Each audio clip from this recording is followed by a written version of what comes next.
우리가 미처 몰랐던 허균의 진짜 모습입니다. 허균하면 뭐가 제일 먼저 떠오르나요? 홍길동전이죠. 우리가 관공서나 은행에 가면 문서를 작성할 때 예시로 나와 있는 이름이 홍길동이죠. 그처럼 우리에게는 홍길동이라는 이름이 굉장히 익숙합니다.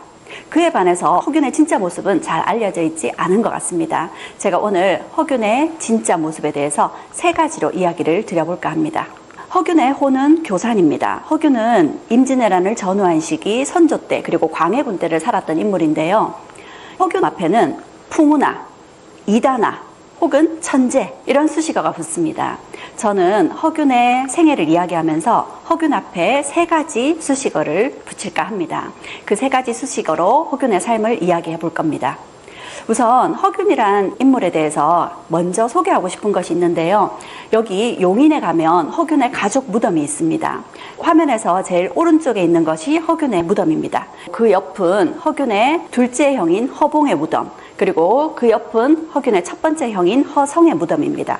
그 위쪽에 허균의 아버지 허엽의 무덤이 있습니다. 허균의 무덤은 안타깝게도 가묘입니다. 무덤 안에 시신이 없습니다. 허균은 능지처참으로 죽었기 때문에 시신을 수습하지 못했습니다. 그래서 빈 무덤만 있는 거죠. 그리고 허균의 아버지 허엽 역시도 허균이 영모죄로 죽임을 당했기 때문에 무덤 앞에 새겨져 있는 비석도 2동강이 나 있습니다. 아버지 역시도 부관 참시를 당해야 했던 불운한 가족의 묘역이라고 할 수 있겠습니다. 이 허균에 대해서 역사에서는 이렇게 기록하고 있습니다. 천지간의 괴물이다. 그 몸뚱이를 찢어 죽여도 시원치 않고 그 고기를 씹어 먹어도 분이 풀리지 않을 것이다. 그의 일생을 보면 악이란 악은 모두 갖추어져 있다. 그를 괴물이라고 묘사하고 있습니다. 정말 허균이 괴물일지 제 강의를 들어보고 판단해 보시기 바랍니다. 저는 허균의 삶을 첫 번째 천재 허균이라고 이야기하고 싶습니다. 강릉에 가면 허난설원 기념관이 있습니다. 여기에 가면 난설원을 비롯해 5명의 문장가를 만날 수 있습니다. 우선 허난설원의 아버지 허엽입니다. 허엽은 서경덕의 문화에서 공부했던 당시 동인의 거두였습니다.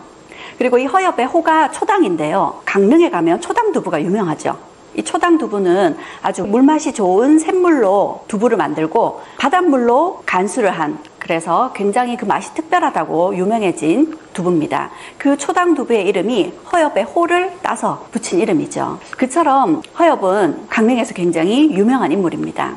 이 허엽의 아들 그리고 딸의 이름이 허성, 허봉, 허초희, 허균이 있습니다. 허엽은 첫 번째 부인과의 사이에서 허성을 얻었고 첫 번째 부인이 죽고 두 번째 부인에게서 허봉, 허초희 그리고 허균을 낳게 되는데요. 허초희는 우리가 잘 알고 있는 허난설원의 본명입니다. 허균은 허엽의 막내 아들이었죠. 이 5 양천 허씨의 5문장가라고 불립니다. 이 5명이 모두 문장에 특히 시에 아주 뛰어난 재능을 보였습니다. 이처럼 허균은 당대 최고의 명문가에 그리고 천재 집안에서 태어났습니다. 그런데 안타깝게 허균의 삶은 순탄치 않았습니다. 허균은 12살에 아버지를 여의었고요. 2 형을 의지해서 살았습니다.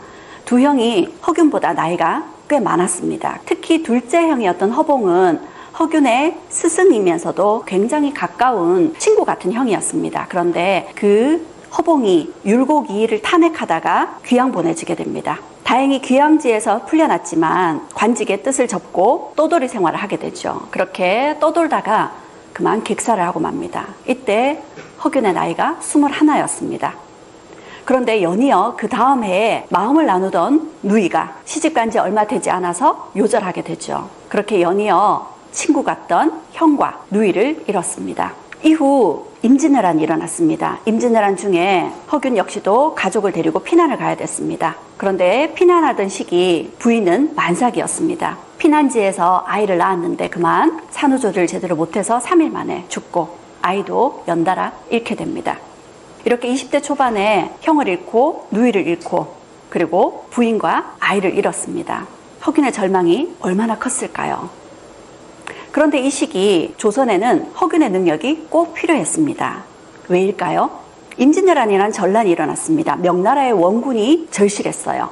명나라의 원군과 함께 명나라에 사신이 들어오게 되는데 이 사신들의 마음을 얻는 것이 조선에게 무엇보다 중요했습니다. 사신 대접을 잘해야 됐던 거죠.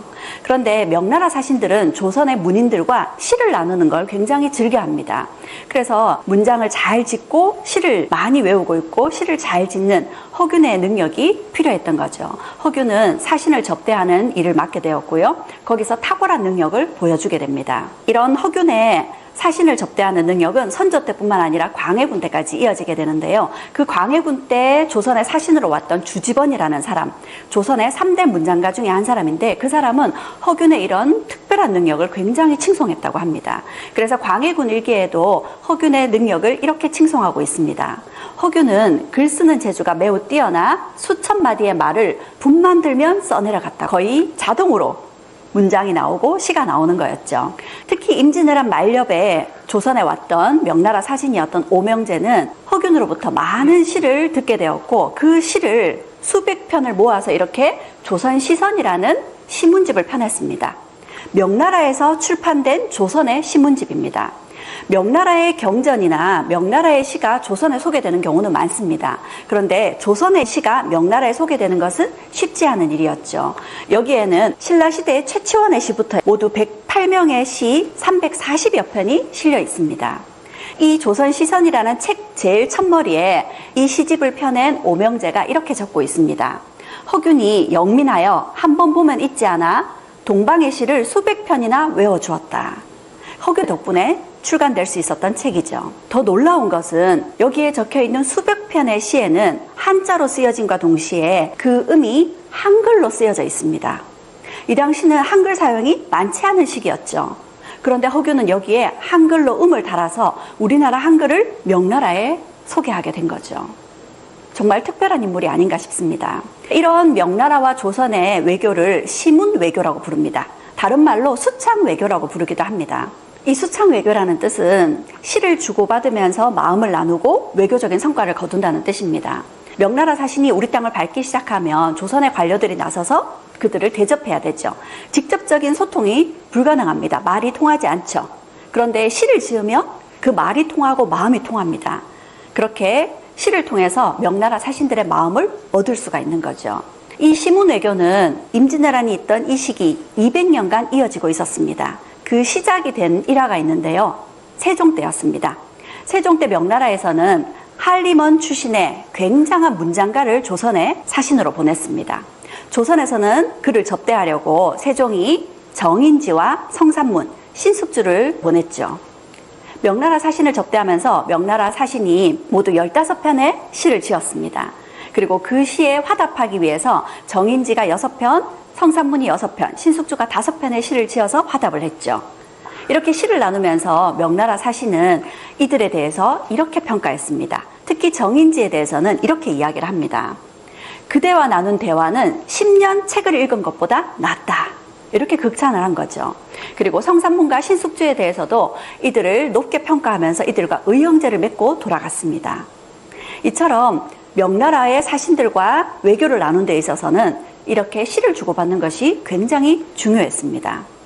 그리고 명나라 역시도 조선과의 이런 시문 외교에 뒤지지 않기 위해서 굉장히 신경을 썼음을 알 수 있습니다. 다음과 같은 글에서요. 조선은 비록 외국이지만 독사하는 사람이 많고 예의를 안다. 학문하는 사람을 사신으로 보내야 중국 채통을 떨어뜨리지 않고 인심을 잃지 않는다. 명나라 역시도 조선과의 시문 외교에 얼마나 신경을 쓰고 있었는지를 알 수 있습니다. 이처럼 명나라와의 시문 외교에서 그리고 임진왜란 때 무엇보다 중요했던 명나라의 외교 관계에서 허균이 얼마나 특별한 역할을 했는지 짐작할 수 있겠죠. 이런 허균이 이후에 관직에 나가고 조선에서 활동하면서 허균은 자유인의 모습을 보입니다. 자유인 허균의 모습 지금부터 살펴보겠습니다. 허균이 관직에 나간 것은 26살 때부터였지만 임진왜란이 끝나고 난 이후 공로를 인정받아서 황해도사에 부임했습니다. 그런데 황해도사에 부임한 지 6개월 만에 파직되었습니다. 무엇 때문일까요? 허균이 황해도사로 가면서 한양에서 기생들을 데리고 갔기 때문입니다. 이렇게 요란을 떨면서 기생들을 데리고 갔고요. 이런 허균의 모습을 두고 당시 황해도사 허균이 한양에서 창기들을 데려다 놓고 따로 관아까지 만들었다 하면서 허균을 비판했던 거죠. 결국 6개월 만에 파직되었습니다. 그런데 당시 먼 부임지로 떠나는 양반들, 그곳에 있는 관기들로부터 수청을 받는 것은 아주 일반적인 관례였습니다. 보통의 양반들은 관기로부터 수청을 받고도 그런 것들을 드러내지 않고 쉬쉬하죠. 그런데 허균은 그렇지 않았던 겁니다. 허균은 기생들과 자유롭게 어울리면서 어떤 기생과 어떤 연애담을 펼쳤는지, 또 어떤 기생과 잠자리를 했는지, 이런 것들을 모두 조광기행이라는 글에서 기록으로 다 남겨뒀던 겁니다. 이렇게 기생들과의 이야기를 글로 써서 드러내는 허균의 모습이 당시 양반들에게는 굉장히 체면을 깎는 모습으로 비춰졌을 것 같습니다. 이뿐만이 아닙니다. 허균은 강릉 땅에 나아갔을 적에도 기생에게 혹하여 그의 어미가 원주에서 죽었는데도 찾아가지 않았다고 합니다. 불효를 저지른 거죠. 성리학을 중요시 여기는 조선 사회에서는 있을 수 없는 일입니다. 비난받아 마땅하겠죠. 그런데 다른 양반들은 어떨까요? 보통 부모가 죽으면 3년상을 치러야 되고 그동안은 고기도 입에 대지 말아야 되고 기생집도 드나들어서는 안 됩니다. 그런데 그걸 다 잘 지켰을까요? 그렇지 않습니다.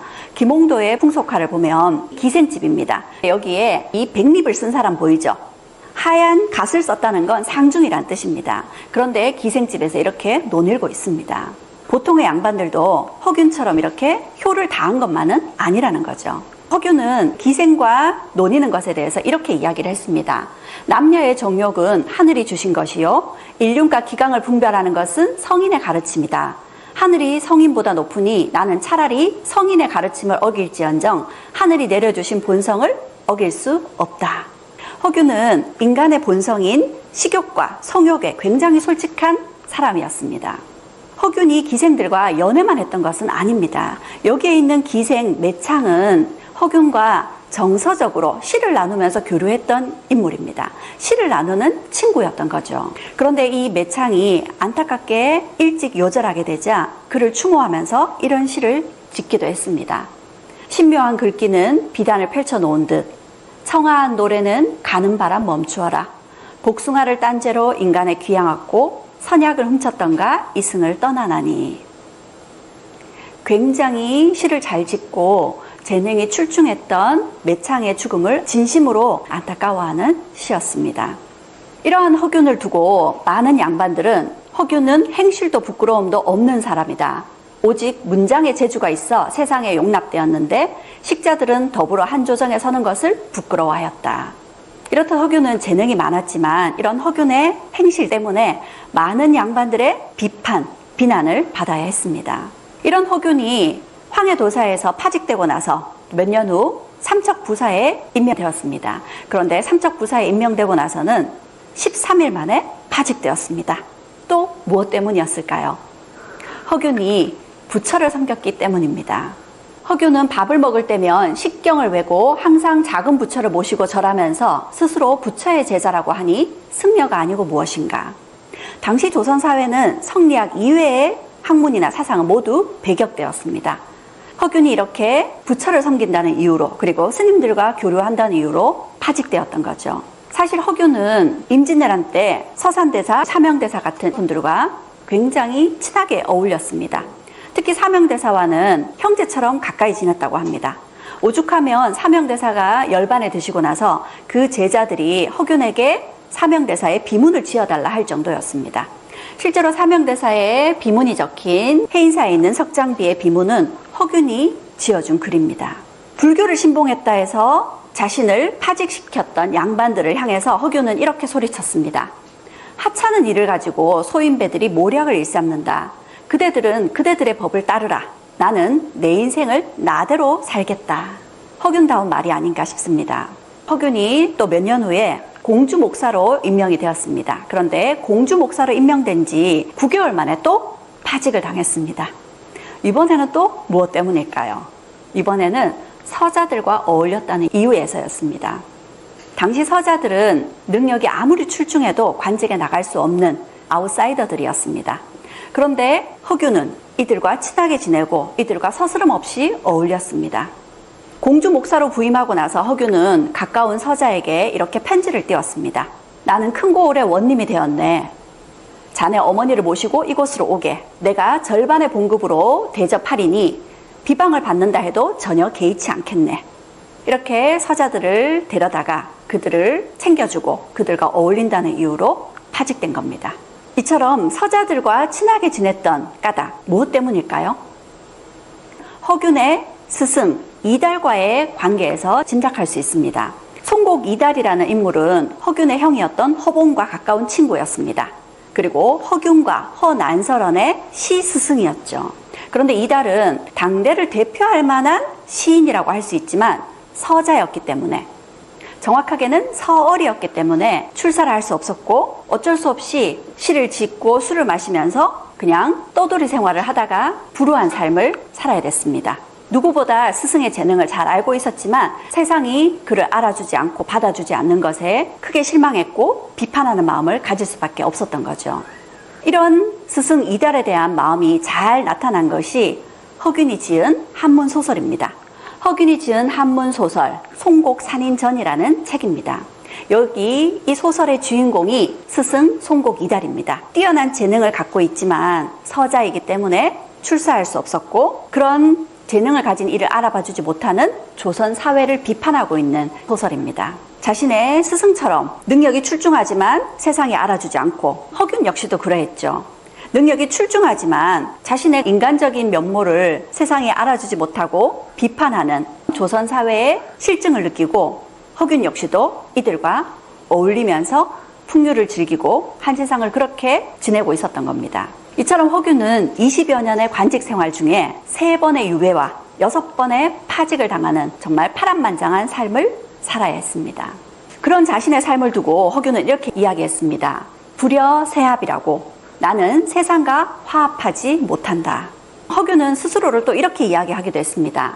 나는 성격이 곧아서 남이 틀린 짓을 하면 참고 보지 못했고 속된 선비들의 멍청한 짓은 비위가 상해 견딜 수 없었다. 세상과 화합하지 못하는 허균의 마음이 잘 드러나 있죠. 허균은 또 이렇게도 이야기했습니다. 나는 처세에 졸렬하고 재물을 유리하게 쓸 줄 몰라 반평생 동안 파란이 많았다. 그러나 몇 번 옥살이를 하고 몇 번씩 쫓겨다녀도 책만 있으면 극락같이 여겼다. 책 읽기를 굉장히 즐겨하고 어떤 사상이든지 개방적으로 받아들였던 허균의 모습을 짐작할 수 있습니다. 이를 뒷받침해 줄 수 있는 것이 허균이 명나라에 사신을 갔을 때 일입니다. 명나라에 사신을 가서 명나라에서 천주학을 접하게 된 거죠. 보통 조선의 사신이 명나라에 갈 때 월급을 대신해서 인삼을 받아갑니다. 그리고 그 인삼을 명나라에 가서 은으로 바꾸죠. 그리고 그 은을 가지고 올 수도 있지만 대부분의 조선 관료들은 그 은으로 명나라에서 골동품을 사가지고 조선으로 돌아옵니다. 그런데 허균은 그렇지 않았습니다. 허균은 인삼을 은으로 바꾸어서 그 은 1만 양을 주고 책 4천여 권을 사서 조선으로 가져왔다고 합니다.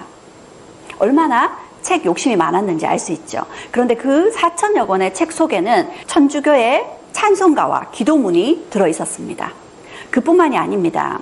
명나라에서 가져온 책 중에는 명나라의 양명학자로 명나라 안에서는 금서로 지정이 되어 있던 이타고의 책, 명나라에서는 구하기도 쉽지 않은 금서였던 이런 책을 어렵게 구해서 조선으로 가져왔던 겁니다. 굉장히 위험천만한 일이죠. 그런데도 불구하고 새로운 사상, 새로운 학문 꺼리낌 없이 모두 받아들이려고 했던 허균의 모습을 알 수 있죠. 이렇듯 허균은 유, 불, 도 3가의 책을 닥치는 대로 읽고 시원하게 외워대니 아무도 그를 당할 수 없었다고 합니다. 이렇게 허균을 극찬하는 내용도 있지만 이런 허균을 비판하는 글도 있습니다. 글 쓰는 재주가 매우 뛰어나 수천 마디의 말을 분만 들면 써내려갔다. 그러나 허위적인 책을 만들기 좋아하여 산수나 도참설, 도교나 불교의 신기한 행적으로부터 모든 것을 거짓으로 지어냈다. 이렇게 그를 비판하기도 했습니다. 이런 허균, 결국에는 그 파란만장함이 그를 역적으로까지 만들었습니다. 무슨 일이 있었던 걸까요? 허균은 서자들과 친했습니다. 이 서자들은 아무리 능력이 출중해도 관직에 나갈 수 없으니 자신들끼리 어울리면서 풍류를 즐겼습니다. 스스로를 강변치루라고 부르는 서자들이 있었습니다. 그런데 이들이 그만 사고를 치고 맙니다. 은을 거래하는 은상, 이 은상을 문경세제에서 습격해서 은 700냥을 강탈해버렸습니다. 강도 사건이죠. 그런데 이 강도 사건이 반역 사건으로 확대되었습니다. 칠서의 난이라 그래서 역모 사건으로 확대된 거죠. 당시 광해군 시기였는데 광해군을 지지하던 대북파 세력에서 영모 사건으로 확대시켜서 이들이 김제남과 손을 잡고 영창대군을 옹립하려고 했다. 이렇게 일을 확대시킨 겁니다. 그러면 이 강변치루들은 물론이고 이 강변치루들과 친하게 지냈던 허균 역시도 굉장히 난처해집니다. 허균은 어떻게 해야 될까요? 허균은 일단 살기 위해서 당시에 권력을 갖고 있던 이첨에게 도움을 요청합니다. 이첨은 허균의 뛰어난 문장력이 필요했어요. 그래서 이첨이 허균의 손을 잡아줍니다. 허균은 이첨과 손을 잡고 김제남은 물론이고 그 김제남의 딸이자 선조의 계비였던 인목대비까지 패모론으로 몰아가게 됩니다. 허균은 굉장한 문장가였죠. 그리고 허균을 따르는 유생들도 꽤 있습니다. 그래서 그들과 합세하여 인목대비를 폐위시켜야 된다 하는 패모론을 불러일으켰던 겁니다. 이 패모론은 정치적으로 불안하던 광해군의 입지를 더욱더 탄탄하게 해주는 역할을 하게 되죠. 그러면서 허균은 광해군의 총애를 받게 됩니다. 이후 허균은 출세 가도를 달리게 되겠죠. 허균은 형조 참의까지 올라가게 됩니다. 지금으로 얘기하면 법무부 차관까지 올랐다는 거죠. 그리고 여러 차례 명나라의 사신으로 다녀오기도 했습니다. 광해군의 총애가 얼마나 컸는지 당시 세자의 후궁으로 허균의 딸이 거론되기도 했습니다. 허균이 권력의 실세로 부상하고 있었던 거죠. 그러자 이첨의 견제가 시작됩니다. 그 때문이었는지 결국 큰 사단이 일어났습니다. 남대문에 흉서가 붙었습니다.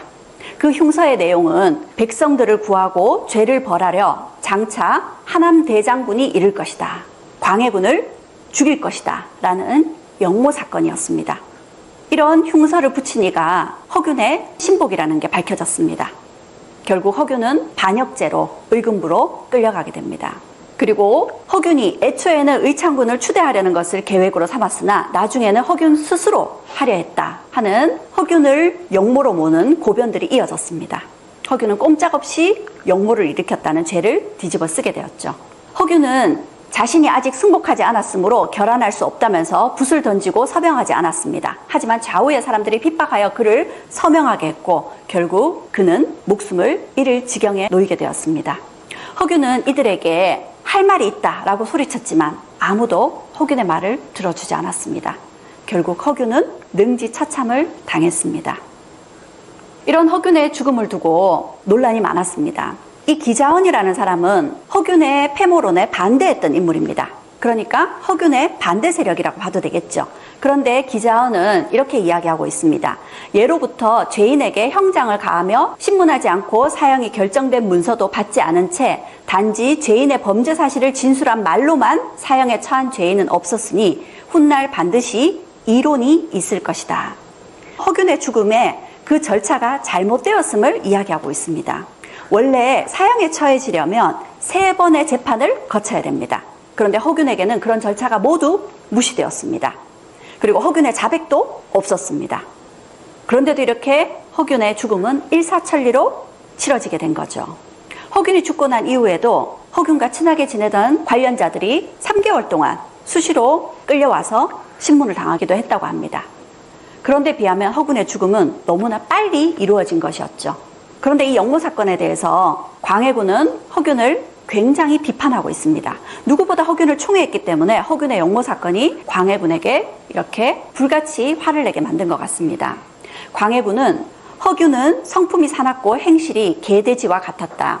윤리를 어지럽히고 음란을 자행하여 인간의 도리가 전혀 없었다.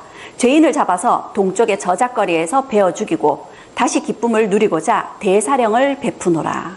이렇게 허균은 죽임을 당했습니다.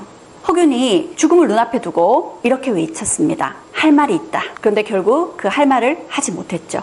그가 하고 싶었던 말은 무엇일까요? 허균이 죽고 나서 5년 후 인조반정이 일어났습니다. 광해군이 쫓겨났죠. 인조반정 이후에 광해군 때 있었던 반역 사건들은 모두 복권이 되었습니다. 모두 사면되었던 거죠. 그런데 단 한 사람, 허균만큼은 복권되지 못했습니다. 허균은 조선의 역사가 끝나는 날까지 역적으로 이름이 남겨졌습니다. 그 이유는 여기에 있습니다. 허균의 사상 때문이었죠. 허균은 그 당시 조선에 정면으로 반박한 인물이 아니었나 싶습니다. 허균의 사상을 본격적으로 이야기하기 전에 허균의 인간적인 면모부터 좀 보여드리도록 하겠습니다. 허균의 누이 난설원이 요절하였죠. 허균은 누이가 죽고 자신이 외우고 있던 누이의 시를 다 모아서 이렇게 난설원집이라는 문집을 펴냈습니다.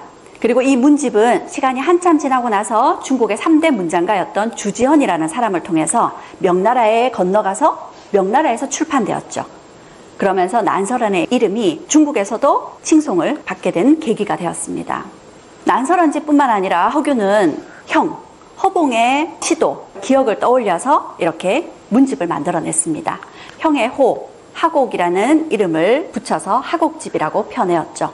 이 하곡집에 실려있는 인주 기사제라는 이 글은 형이 지은 글이었는데요. 유배 갔다가 풀려났지만 자신의 억울한 심정을 담아서 그리고 동생들을 그리워하는 마음을 담은 글입니다. 그리고 또 허균이 겪었던 안타까운 죽음이 첫 번째 부인의 죽음이었습니다. 그 첫 번째 부인의 죽음을 두고 이런 글을 쓰기도 했습니다. 바야흐로 내가 가난할 때 당신과 마주 앉아 짧은 등잔에 심지를 돋우며 밤을 지새워 책을 놓고 읽다가 실증을 내면 당신은 내게 농담하기를 당신이 게으르면 제 숙부인 첩지가 늦어진답니다. 이렇게 이야기했었는데 누가 알았으랴 18년이 지난 후에 첩지를 앞에 놓고 허공에 고하게 될 줄이야. 그대 영전에 교지를 바치나 영화로움을 누리는 사람은 처음에 나와 머리를 올린 그대가 아니라네. 만약 그대가 안다면 반드시 슬퍼하고 탄식하리라. 첫 번째 부인이 허균이 글 공부를 소홀히 할 때면 당신이 게으르면 숙부인 첩지가 늦어진답니다. 이렇게 이야기를 했었죠. 그렇게 이야기하던 그 부인은 피난길에 아이를 낳다가 죽었습니다. 그리고 18년이 지난 후 허균은 형조 참의 벼슬을 받고 숙부인 첩지도 내려지게 되었죠. 그런데 그 숙부인 첩지는 허균의 두 번째 부인 몫이 되었던 겁니다. 그리고 허균은 굉장히 다재다능한 천재였던 것 같습니다. 허균이 유배지에 있으면서 쓴 책이 도문대작이라는 책인데요. 이 도문대작이라는 건 고깃집 앞을 지나가면서 고기 써는 모습을 보면서 고기를 씹는 것처럼 흉내를 낸다 이런 뜻입니다. 이 도문대작이라는 글 속에는 허균이 유배지에 있다 보니까 먹는 것이 변변치 않죠. 그래서 자신이 그동안 먹었던 맛있는 음식들 117가지를 기억을 더듬어서 그 음식들을 소개하고 그 음식들과 관련된 이야기를 담은 책입니다. 남자가 쓴 음식에 대한 책인 거죠. 이제 본격적으로 허균의 사상이 담겨있는 중요한 책을 소개하려 합니다. 성소 부부고라는 책입니다. 성소는 허균의 또 다른 호이기도 합니다. 성소 부부고는 장독대를 덮을 만한 하찮은 글이다 라는 제목이에요. 굉장히 스스로 겸손한 제목을 붙였습니다. 하지만 이 책 속에는 허균의 사상이 그대로 담겨져 있습니다. 다행히도 이 책은 허균이 영모죄로 의금부에 끌려가기 직전에 사위의 집에 보내어서 숨겨서 이렇게 빛을 발할 수 있었습니다. 이 책 속에는 관론이라 그래서 관원이 너무 많아 기구와 관료를 줄여서 국고의 손실을 막아야 된다라는 주장이 들어 있습니다. 그리고 또 후루룩이라 그래서 관리에게 의식주를 해결할 정도의 후한 녹봉을 줘야 부정과 부패를 막을 수 있다라는 주장도 담겨져 있습니다. 그리고 또 병론이라 그래서 모든 계층이 고르게 군역의 의무를 져야 된다라는 내용이 담겨져 있습니다. 굉장히 선진적인 개혁안이라고 할 수 있습니다. 그뿐만 아니라 이 책 속에는 인재에 대한 허균의 생각이 잘 담겨져 있습니다. 유재론이라는 글인데요. 하늘이 사람을 낼 때 귀한 집 자식이라 해서 재주를 넉넉하게 주고 천한 집 자식이라 해서 인색하게 주지 않았다. 그래서 옛날 어진 임금은 이런 걸 알고 인재를 덜어는 초야에서 구했으며 낮은 병졸 가운데서도 뽑았다. 싸움에 패하여 항복해온 오랑캐 장수 가운데서도 발탁을 했으며 도둑 가운데서도 끌어올리거나 창고지기로 등용하기도 했다. 우리나라는 땅이 좁고 인재가 드물어 예로부터 그것을 걱정했다. 하늘이 재주를 고르게 주었는데 이것을 문벌과 과거 제도로 제한하고 있으니 인재가 모자라 늘 걱정하는 것도 당연하다.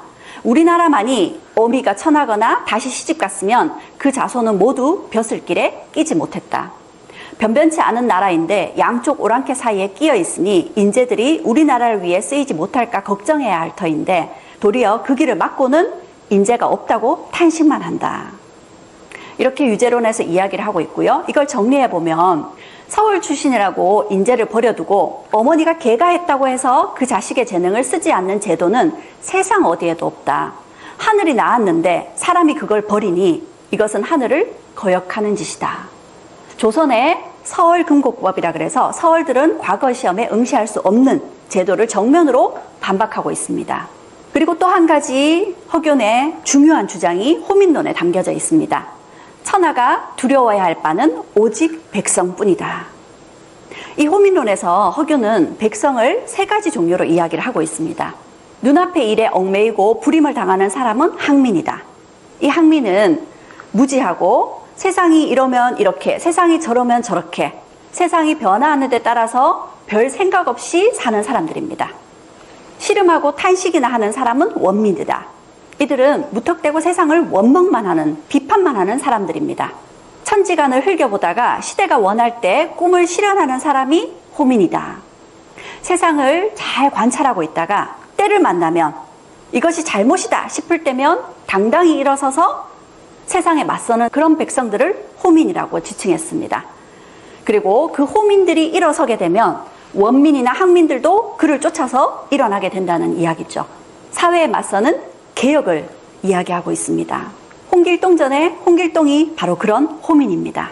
홍길동전을 통해서 허균은 그 당시 사회에 맞서고 있습니다. 보통의 양반들이 한 시를 지을 때 허균은 소설을 지었습니다.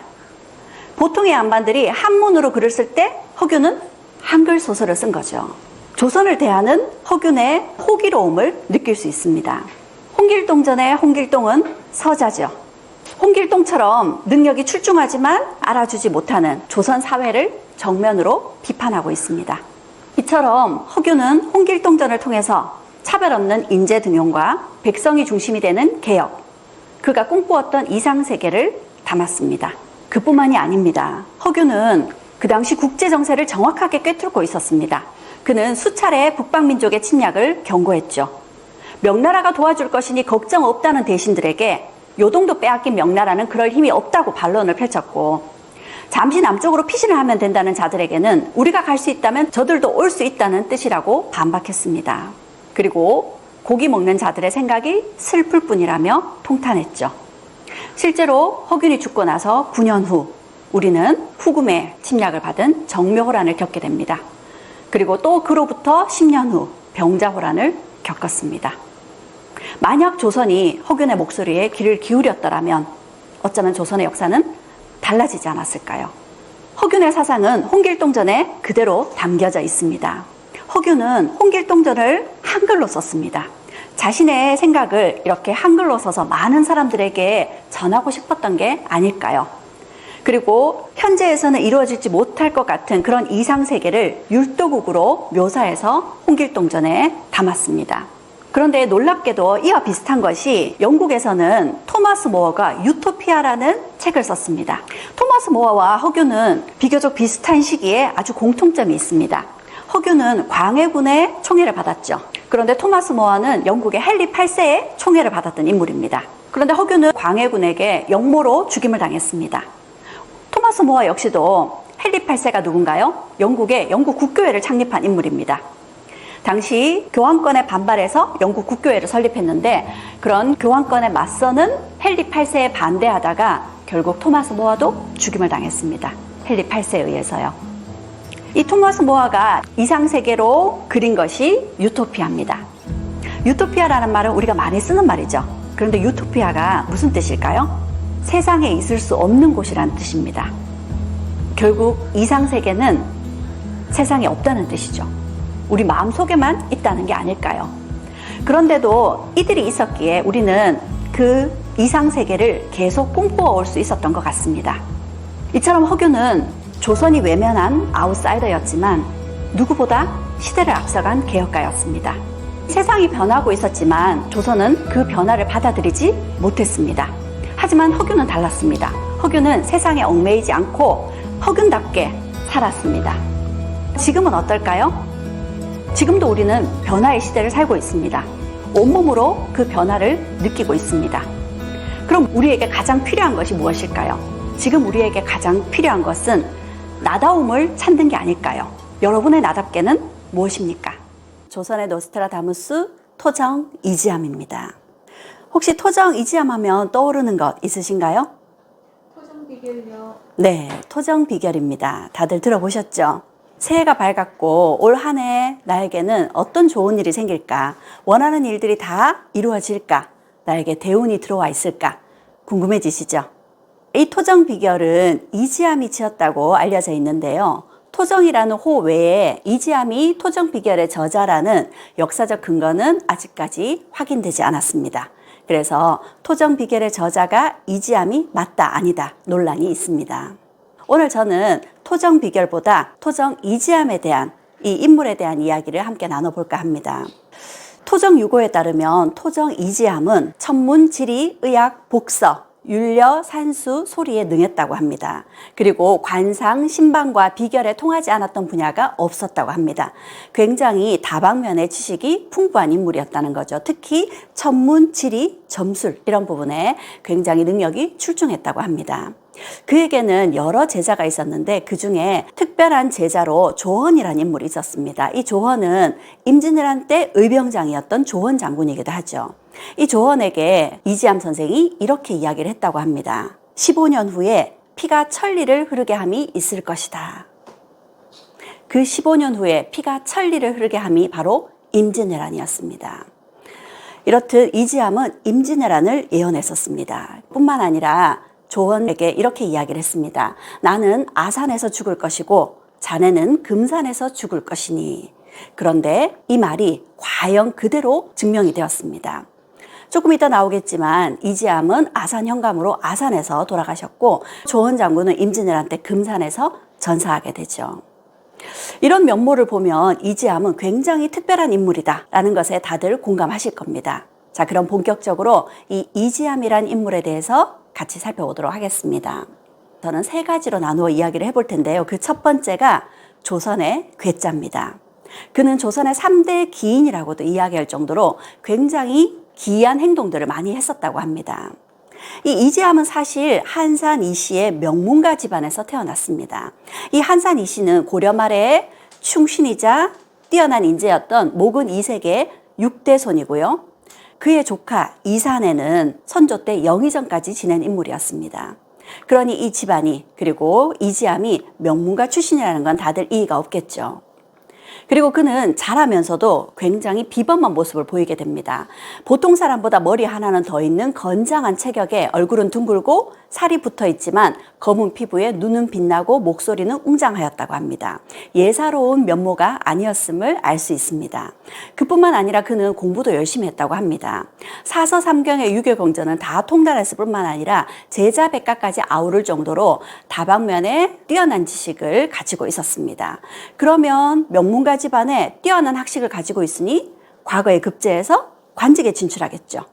그런데 그는 그런 삶을 살지 않았습니다. 그는 앞서 말씀드렸다시피 굉장히 특별한 기행을 하면서 돌아다녔습니다.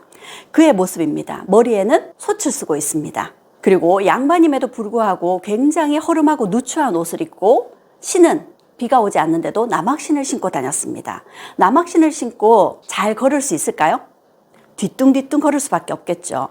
이런 행색에, 이런 옷차림에, 이런 모습을 한 그를 보고 많은 사람들은 손가락질하고 놀려대었습니다. 그럼에도 불구하고 그는 이런 모습으로 돌아다녔다고 합니다. 솥을 쥐고 다니기가 싫어서 쇠로 관을 만들어서 거기에 밥을 짓고 먹고 그걸 다시 씻어서 머리에 관으로 썼다고 합니다. 그리고 팔도를 두루 유람하면서도 탈 것을 빌리는 일이 없었다. 두 발로 팔도를 다 걸어서 다녔다는 거죠. 그리고 그는 바다 건너 섬으로도 많이 다녔다고 합니다. 일업편주 작은 배에 몸을 싣고 내 모퉁이에는 표주박을 묶어서 달고 제주도에 3번이나 드나들었지만 풍랑의 피해를 전혀 입지 않았다고 합니다. 그 당시 제주 바다를 건너가는 일은 쉽지 않은 일이었습니다. 그런데 그는 3번이나 제주도를 오갔지만 한 번도 위험한 일을 겪지 않았다는 거죠. 어떻게 그럴 수 있었을까요? 이 표주박이 배의 균형을 잡아줬기 때문이기도 하지만 그보다는 그가 천문, 지리, 점술에 능했죠. 바람의 기운, 조수의 시기 이런 것들을 다 알고 있었기 때문에 배가 순항할 수 있는 때를 택하여 제주도를 드나들었기 때문이죠. 그리고 그는 잠을 자고 싶으면 길가에 서서 지팡이를 짚고 서서 잠을 잤다고 합니다. 서서 잠을 자면 어떨까요? 오가는 사람들에게 치이게 되겠죠. 지나가는 소나 말에 부딪혀서 이리 밀리고 저리 밀리고 하지만 그럼에도 지팡이를 진 채로 서서 5일씩 6일씩 깨지 않고 잠을 잤다고 합니다. 되게 특이한 인물이죠. 그뿐만이 아닙니다. 이지암은 굶주림을 참는 데 있어서는 10여일이나 익힌 음식을 먹지 않았다고 합니다.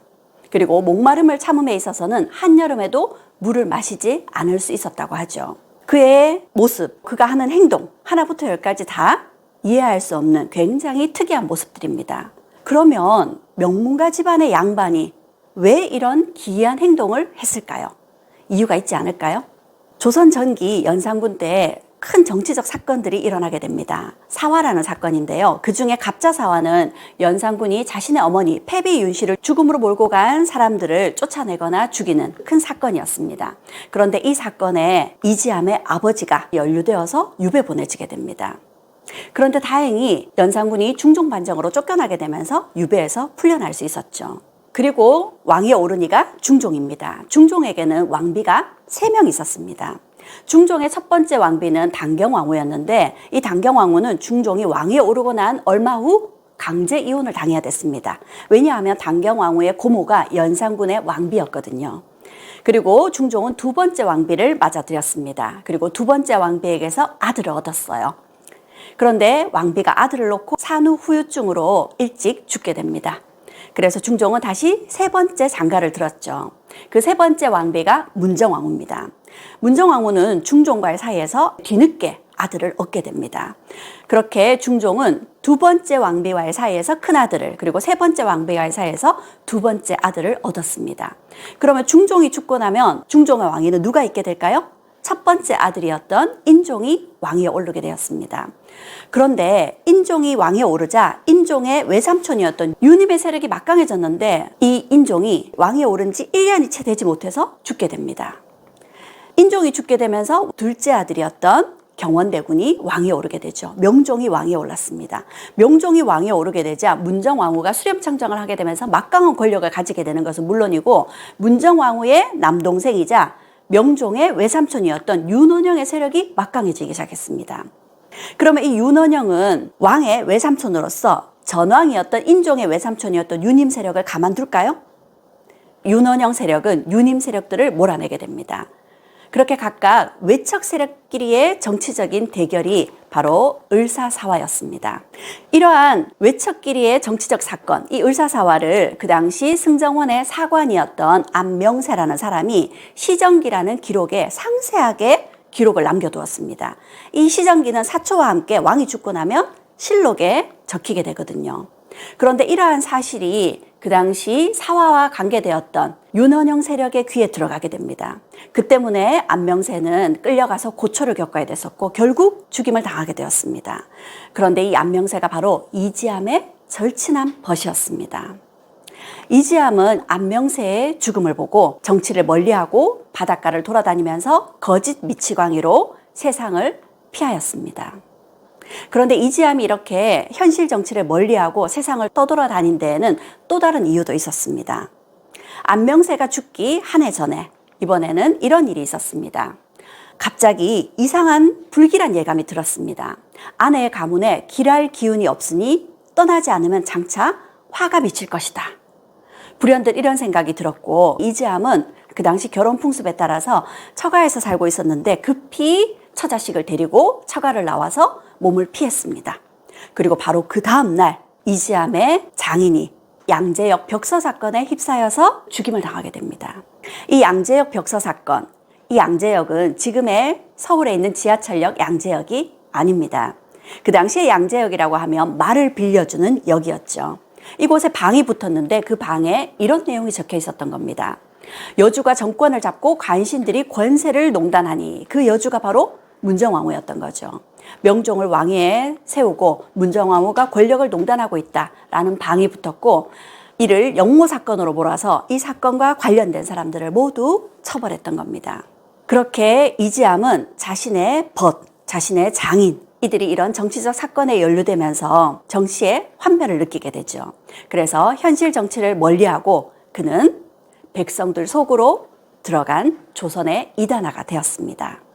조선의 이단아가 된 이지암, 그 다음에는 어떤 삶을 살았을까요? 그는 흙집에서 산 양반 상인이 되었습니다. 양반이 흙집에서 산다? 양반이 장사를 한다? 어울리지 않는 말이죠. 그런데 그는 왜 흙집에서 살면서 장사를 하는 양반이 되었을까요?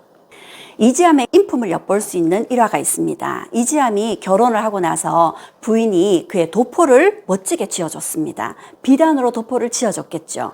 그런데 그 도포를 입고 바깥에 출타를 했던 이지암은 돌아올 때는 도포 없이 돌아왔다고 합니다. 그 도포를 어떻게 했느냐 했더니 다리 밑에 거지 형제들이 3명이 쪼르르 추위에 떨고 있었다고 합니다.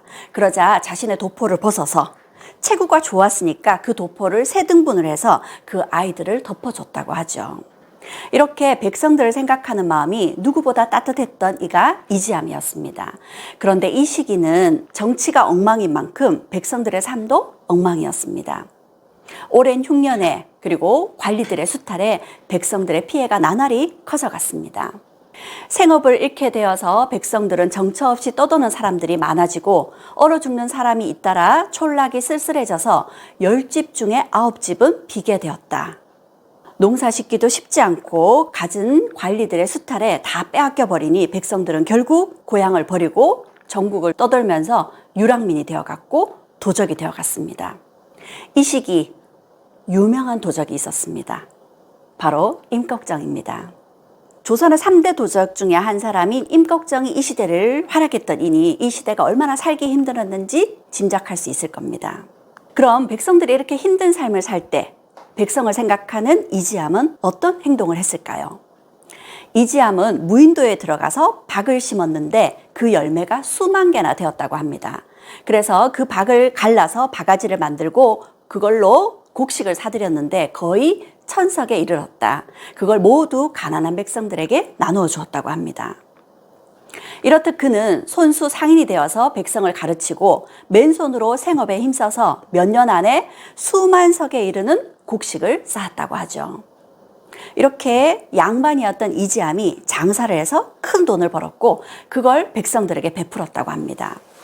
그런데 이 시기는 사농공상, 신분에 따른 직업의 차별이 철저하던 시대였습니다. 그런 시대에 양반 출신이었던 이지암은 어떻게 장사를 할 생각을 하게 되었을까요? 그건 이지암과 가깝게 지냈던 사람들을 보면 알 수 있는데요. 이지암의 스승이 화담 서경덕이었습니다. 그러니 서경덕에게 가장 많은 영향을 받았을 테고요. 조식 선생은 칼찬선비라는 별명을 갖고 있습니다. 할 말은 목에 칼이 들어와도 한다는 인물이죠. 그런 면모가 이지암과 굉장히 닮아 있다고 할 수 있겠습니다. 성원 선생 역시도 학식이 굉장히 높았는데 이지암 선생이 성원 선생이 병져 눕자 성원 선생을 찾아가서 책은 그만 보시고 건강에 신경을 쓰시라 할 정도로 가까운 사이였고요. 누구보다 이지암과 뜻을 같이 하는 이가 율곡이이였습니다. 율곡이이는 이지암보다 한참 어렸지만 나라를 부강하게 해야 되고 백성을 잘 먹이고 입혀야 된다라는 그런 정치를 하기 위해서 누구보다 고민을 했고 그런 점에서 이지암과 뜻을 같이 하고 있었습니다. 그 중에서도 이지암에게 가장 많은 영향을 끼쳤던 이는 서경덕이었는데 이 서경덕은 개성 출신이었습니다. 개성 지역은 양반들도 상업에 관심이 많았고 장사를 하는 양반들이 꽤 있었습니다. 왜 그럴까요? 이 개성이라는 지역이 고려를 건국한 세력이었던 왕건의 해상 세력을 기반으로 한 지역이었습니다. 그리고 뿐만 아니라 이 개성은 고려의 수도로 가까운 곳에 병난도라는 국제무역항이 있었죠. 그래서 아주 오래전부터 상업활동이 활발하던 지역이었습니다. 그런 영향을 받아서 이지암 역시도 상업활동을 하게 되고 장사에 뛰어들게 된 거죠. 뿐만 아니라 18세기 후반의 실학자였던 박제가는 자신의 저서 북학기에서 이지암 선생에 대해서 이렇게 적고 있습니다. 토정 이지암 선생이 외국 상선 여러 척과 통상하여 전라도의 가난을 구제하려 한 적이 있다. 그분의 식견은 탁월하여 미칠 수가 없을 정도이다. 그 당시에 그냥 장사가 아니라 수척의 배를 이끌고 다른 나라와 무역, 통상을 하자는 그런 생각을 이지암이 갖고 있었다는 거죠. 이런 면모를 본다면 이지암은 당시 벌써 200년이나 앞선 실학자였습니다. 이렇게 자신이 직접 상업에 뛰어들고 백성들과 장사를 했던 이지암이 정착한 곳이 이곳 토정이라는 지역입니다. 조선시대 지도에 이렇게 토정이라는 지명이 나와 있고요. 그곳은 당시 마포 나루터였습니다. 나루터가 어떤 곳인가요? 전국 각지에서 물자가 들어오는 곳입니다. 그러니 상업활동을 하기에 최적지이죠. 이곳에서 상인들과 함께 장사를 배우고 상업활동을 하면서 부를 축적하고 그걸 이렇게 백성들에게 나누어 주었습니다. 지금의 마포구 토정동이라는 지명이 남아있는 이곳에 가면 이지암 선생이 이곳에서 백성들을 돌보고 백성들을 구휼했던 이런 청동상이 만들어져 있습니다. 이렇게 마포구 토정동이라는 곳에 이지암은 흙을 메워서 언덕을 만들었습니다.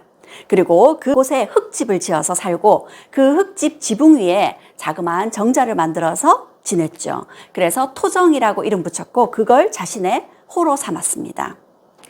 이렇게 백성을 생각하고 백성들에게 베푸는 이지암의 명성이 알려지게 되면서 많은 백성들이 이지암을 찾아왔습니다. 먹을 걸 구하는 백성들도 찾아오고요. 고민을 토로하는 백성들도 찾아오고 또 몸이 아픈 이들도 이지암을 찾아와서 처방을 요청했습니다. 그리고 이들 백성들 중에는 이지암에게 혼례를 하려니 길이를 정해달라고 부탁을 하기도 하고요. 아이를 낳았다고 아이의 이름을 지어달라고 부탁하는 백성들도 있었습니다. 그런 백성들에게 이지암은 그들의 목소리를 들어주고 그들을 위로해주고 그들에게 희망을 불어넣어줬습니다. 백성을 상대하면서 이지암은 사람을 가리지 않았습니다. 이지암에게는 많은 제자들이 있었는데 그 제자들 중에는 출신이 천한 이들도 있었습니다. 석이라는 이는 재상집의 노비였습니다. 그런데 그의 공부에 대한 열정, 그의 능력이 출중하다는 걸 알고 그를 제자로 받아들였고 아낌없이 그에게 학문을 전해주었습니다. 그래서 노비 출신이었던 석이라는 사람은 충청도 지역에서도 이름난 학자가 되게 되죠. 뿐만 아니라 전라자수사에서는 관노비였던 순정이라는 이가 있었는데 그를 절도사에게 요청해서 노비 신분에서 벗어날 수 있게 해달라고 하고 그가 공부할 수 있도록 뒷바라지를 해주었다고 합니다. 이처럼 이지암은 자신의 주변에 있는 사람들, 백성들은 물론이고 천민들에게까지 이렇게 자신이 할 수 있는 바 최선을 다하는 삶을 살았던 거죠. 그의 삶 세 번째 모습은 시대를 앞서간 개혁가의 모습입니다. 이지암은 평상시 늘 이렇게 이야기를 했다고 합니다. 백리되는 고을을 얻어서 자신이 직접 정치를 하면 가난한 백성을 부자로 만들고 야박한 풍속을 돈독하게 하고 어지러운 정치를 다스려서 나라의 보장을 만들 수 있다. 그런 모습에 그렇지 않아도 이지암의 인물됨을 알아봤던 율곡이 선생과 남명조직 선생은 적극적으로 조정에 이지암 선생을 추천했습니다. 그래서 이들의 추천으로 이지암은 포천의 현감이 되었습니다. 그런데 그 당시 포천의 상황은 굉장히 열악했습니다. 굶어 죽는 백성들이 즐비했던 상황이었죠. 포천현의 상황은 어미 없는 고아 비렁뱅이가 오장이 병들어서 온몸이 초췌하고 고열이 다하였으며 피부가 말랐으니 죽는 것은 아침 아니면 저녁이다. 언제 죽을지 모를 정도로 백성들의 상황이 열악했음을 보여주고 있습니다. 그런데 포천 현감으로 부임했던 이지암 선생, 이 문제를 타개하기 위해서 나라에 상소를 올렸습니다. 전라도 만경현에 고기잡이 할 수 있는 섬이 있고 황해도 풍천부에 소금을 구울 수 있는 섬이 있습니다. 이 섬들을 임시로 빌려주신다면 고기를 잡고 소금을 굽겠습니다. 2, 3년 아니면 몇천 섬의 곡식을 장만할 수 있을 겁니다. 이렇게 요청을 했습니다. 그런데 포천 현감이었던 이지암, 황해도의 풍천부에서 소금을 굽겠다고 하고 전라도 만경현에서 고기잡이를 하겠다고 합니다. 이 지역들은 모두 포천과 멀리 떨어져 있는 지역이죠. 그런데도 불구하고 어느 지역에서 소금을 구울 수 있고 어느 지역에서 고기잡이를 할 수 있는지 다 알고 있었던 거죠. 어떻게 해요? 전국을 떠돌면서 백성들 속으로 들어가서 백성들의 삶을 몸소 체험했던 이였기 때문에 이 모든 걸 알고 있었던 겁니다. 그리고 상소에 또 이렇게 이야기를 했습니다. 땅과 바다는 100가지 재용의 창고이니 이것을 자원으로 이용하지 않고 나라가 다스려진 경우는 없습니다. 만약 이 자원의 창고를 열 수만 있다면 백성들에게 돌아가는 혜택은 한이 없을 겁니다. 이렇게 나라가 가지고 있는 자원을 활용해서 국가가 부강해지고 그 부강해진 부를 백성들에게 되돌려주자는 거였죠. 그런데 이지함의 이런 상소가 받아들여졌을까요? 받아들여지지 않았습니다. 굉장히 파격적인 주장이었고 그 당시 조정의 양반 관료들은 이러한 주장을 받아들이지 않았습니다. 그러자 이지함은 갯벌의 소금은 무엇이 아까워서 굽지 못하게 하십니까? 산과 들에 헛되이 버려져 있는 은은 무엇이 아까워 주조를 못하게 하며 옥은 무엇이 아까워서 채굴하지 못하게 하십니까? 하고 적극적으로 반박했습니다. 이 모든 것이 그 당시 산농공상, 상공업을 천대하는 분위기 때문이었죠. 그래서 이지함은 다시 한번 상소를 올렸습니다. 의와 인은 쓰는 사람에 따라서 나쁜 사람이 악용을 하면 욕심을 채우는 것이 되지만 선한 사람이 사용한다면 재물과 이익도 모두 덕이 될 것입니다. 이렇게 간곡하게 상소를 올리고 요청을 했지만 결국 그의 주장은 받아들여지지 않았습니다. 이러한 그의 주장은 영국의 아담 스미스보다 200년이나 앞선 국부론이었습니다. 놀랍지 않나요? 포천 현감으로서 그가 했던 일 중에는 이런 일도 있었습니다. 어느 날 곧 임진강이 범람할지도 모른다 라는 생각이 떠올랐습니다. 그래서 그는 사람들을 얼른 대피시켰고 그 덕에 포천현에 많은 사람들을 구할 수 있었다고 합니다. 그렇지만 그는 포천 현감으로 오래 재직하지 않았습니다. 그가 올린 여러 차례의 상소들이 받아들여지지 않았고 결국 그는 실망하고 관직을 내려놓았기 때문이죠. 하지만 조정에서 5년 후 그를 다시 불렀습니다. 이번에는 아산 현감으로 부임을 하게 되었습니다. 아산 현감으로 부임하던 첫날 아산의 향리들은 그에게 이렇게 진수성찬을 대접했습니다. 이지함 선생은 이 진수성찬을 받아들였을까요? 그렇지 않았습니다. 아전들을 이렇게 혼냈습니다. 백성들은 생활이 공공한데 모두 먹고 마시는 것에 절제가 없구나. 앞으로 내 밥상에는 잡곡밥 한 그릇과 나물국 한 그릇이면 족하다. 그리고 자신은 몸소 삼배 옷을 입고 집신을 신으면서 업무를 보았다고 합니다. 그리고 그 당시 아산에는 가물치라는 물고기, 임금님에게 진상하는 물고기입니다. 그 가물치를 연못에서 기르고 있었는데 진상해야 되는 가물치보다 훨씬 많은 숫자의 가물치를 요구하게 되면서 백성들이 갖은 고초를 겪고 있었습니다. 그러자 이러한 사실을 알게 된 그는 가물치를 기르던 연못을 메워버렸습니다. 임금님에게 진상해야 되는 물고기를 키우는 연못을 허락도 받지 않고 메워버렸던 겁니다. 백성을 위한 것이라면 자신이 책임지고 백성들의 편에 서겠다는 행동이었죠. 당시 아산에도 흉년이 들어서 굶어 죽는 이들이 많았습니다. 골 곳곳에는 거지들이 판을 치고 있었죠. 그러자 이지함은 거지들을 다 모아서 거린청이라는 걸 만들었습니다. 그들을 기거할 수 있게 해주었고요. 능력이 있는 자들에게는 기술을 가르치고 능력이 없는 자들에게는 볏짚을 주어서 미투리를 만들게 시켰는데 그 일을 감독하여 하루 10짝씩 만들어서 시장에 내다 팔았다고 합니다. 그 미투리를 시장에 내다 팔아서 곡식을 사들이고요. 또 더 많은 미투리를 만들어 팔아서 옷감을 사들여서 옷을 지어 입게 만들었죠. 그래서 이들이 스스로 일을 해서 의식을 해결할 수 있도록 그런 기반을 마련해 주었습니다. 이런 그의 모습은 어떤가요? 지금 우리 주위에서 볼 수 있는 사회복지, 노숙자들에게 재활의 기회를 주는 그런 모습과 굉장히 닮아 있죠. 이렇듯 그는 지금 21세기에 내어놓아도 손색이 없을 만큼 조선의 사회복지 운동가의 면모를 보이고 있습니다. 이렇게 아산 현감으로서 백성들을 위해서 많은 일들을 하고 있던 그가 안타깝게도 아산 현감으로 부임한 지 몇 달 만에 갑작스런 죽음을 맞이했습니다. 이지를 얻어서 오래지 않아 세상을 뜨게 되었고 그때 그의 나이는 62이었습니다. 이지함의 죽음에 아산 은민들이 애도하기를 자신의 친인척이 상을 당한 것처럼 슬퍼하였다고 합니다. 그의 무덤은 그의 고향인 충남 보령에 있습니다. 그리고 그의 비석에는 그의 조카였던 선조 때의 정승이었던 이사내가 묘비를 적었습니다. 배 타기를 좋아하여 큰 바다를 마치 평지처럼 밟고 다녔다. 나라한 산천을 멀다고 가보지 않은 곳이 없었으며 험하다고 건너보지 않은 곳이 없었다. 라고 그의 삶을 기록하고 있습니다. 조선왕조 실록에도 이지함에 대한 기록이 적혀 있습니다. 그런데 실록에 적혀 있는 기록은 그와 이야기하면 기발하여 사람들의 주의를 끌었지만 때로는 수수께끼 같은 농담을 하며 점잖지 못한 태도를 보이기도 했기 때문에 사람들이 그를 헤아리기 힘들었다. 라며 이지함의 기인으로서의 모습들을 많이 기록하고 있습니다.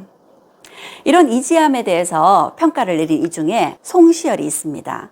송시열은 조선 후기 대표적인 성리학자이자 조선왕조 실록에도 그 이름이 3000번 언급이 되는 인물이죠. 그런 송시열이 신에게는 세 분의 스승이 있는데 이지함, 이이, 성혼이 그분들이다. 세 분이 성취한 덕은 제각각 다르지만 그 마음을 맑게 하고 사사로운 욕심을 부리지 않아 지극한 행적이 세상의 규범이 된 점만은 똑같다고 할 수 있다. 이렇게 이지함을 극찬하고 있습니다. 이지함은 세상 사람들이 이야기하는 질문에 세 가지 명답을 이야기하기도 했습니다. 세상에서 가장 부자는 누구야? 했더니 이 세상에서 제일 가는 부자는 욕심내지 않는 사람이다. 이 세상에서 가장 귀인은 누구인가? 했더니 이 세상에서 제일 가는 귀인은 벼슬 하지 않는 사람이다.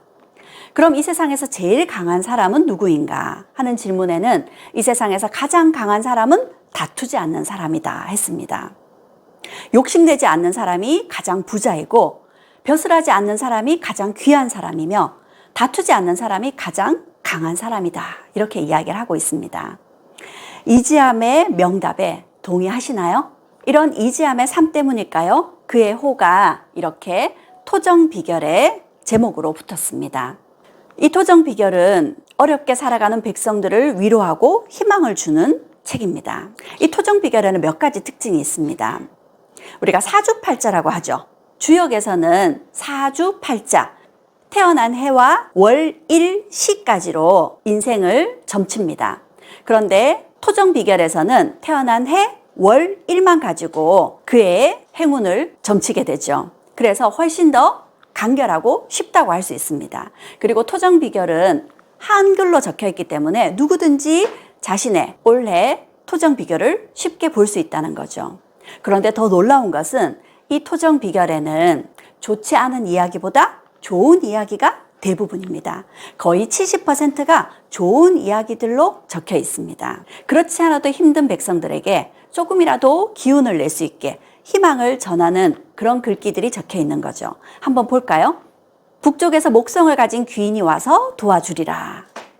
잘 모르겠지만 좋은 내용인 것 같습니다. 꽃이 떨어지고 열매를 맺으니 귀한 아들을 낳으리라. 이런 글귀들이 대부분입니다. 반면에 좋지 않은 내용도 있습니다. 실물수가 있으니 잃어버리지 않도록 조심하라. 혹은 화재수가 있으니 불을 조심하라. 그런데 좋지 않은 내용이지만 이러한 내용들도 조심해서 나쁠 것들이 없는 내용이죠. 조심하라는 것, 그리고 좋지 않은 것지만 해결책을 제시해 줌으로써 백성들의 근심을 덜어주는 그런 내용들로 채워져 있습니다. 이 토정비결, 새해가 밝았으니 제가 2023년 제 토정비결을 한번 찾아봤습니다. 잠긴 용이 구슬을 얻으니 변화가 무궁하고 다행히 귀인을 만나서 공명을 얻도다.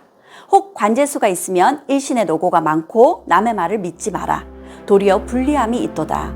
재물이 흥왕하니 만사가 여의하고 귀인이 항상 도우니 반드시 성공하리라. 좋은 비가 때를 맞춰 찾아오니 그해 대풍들도다.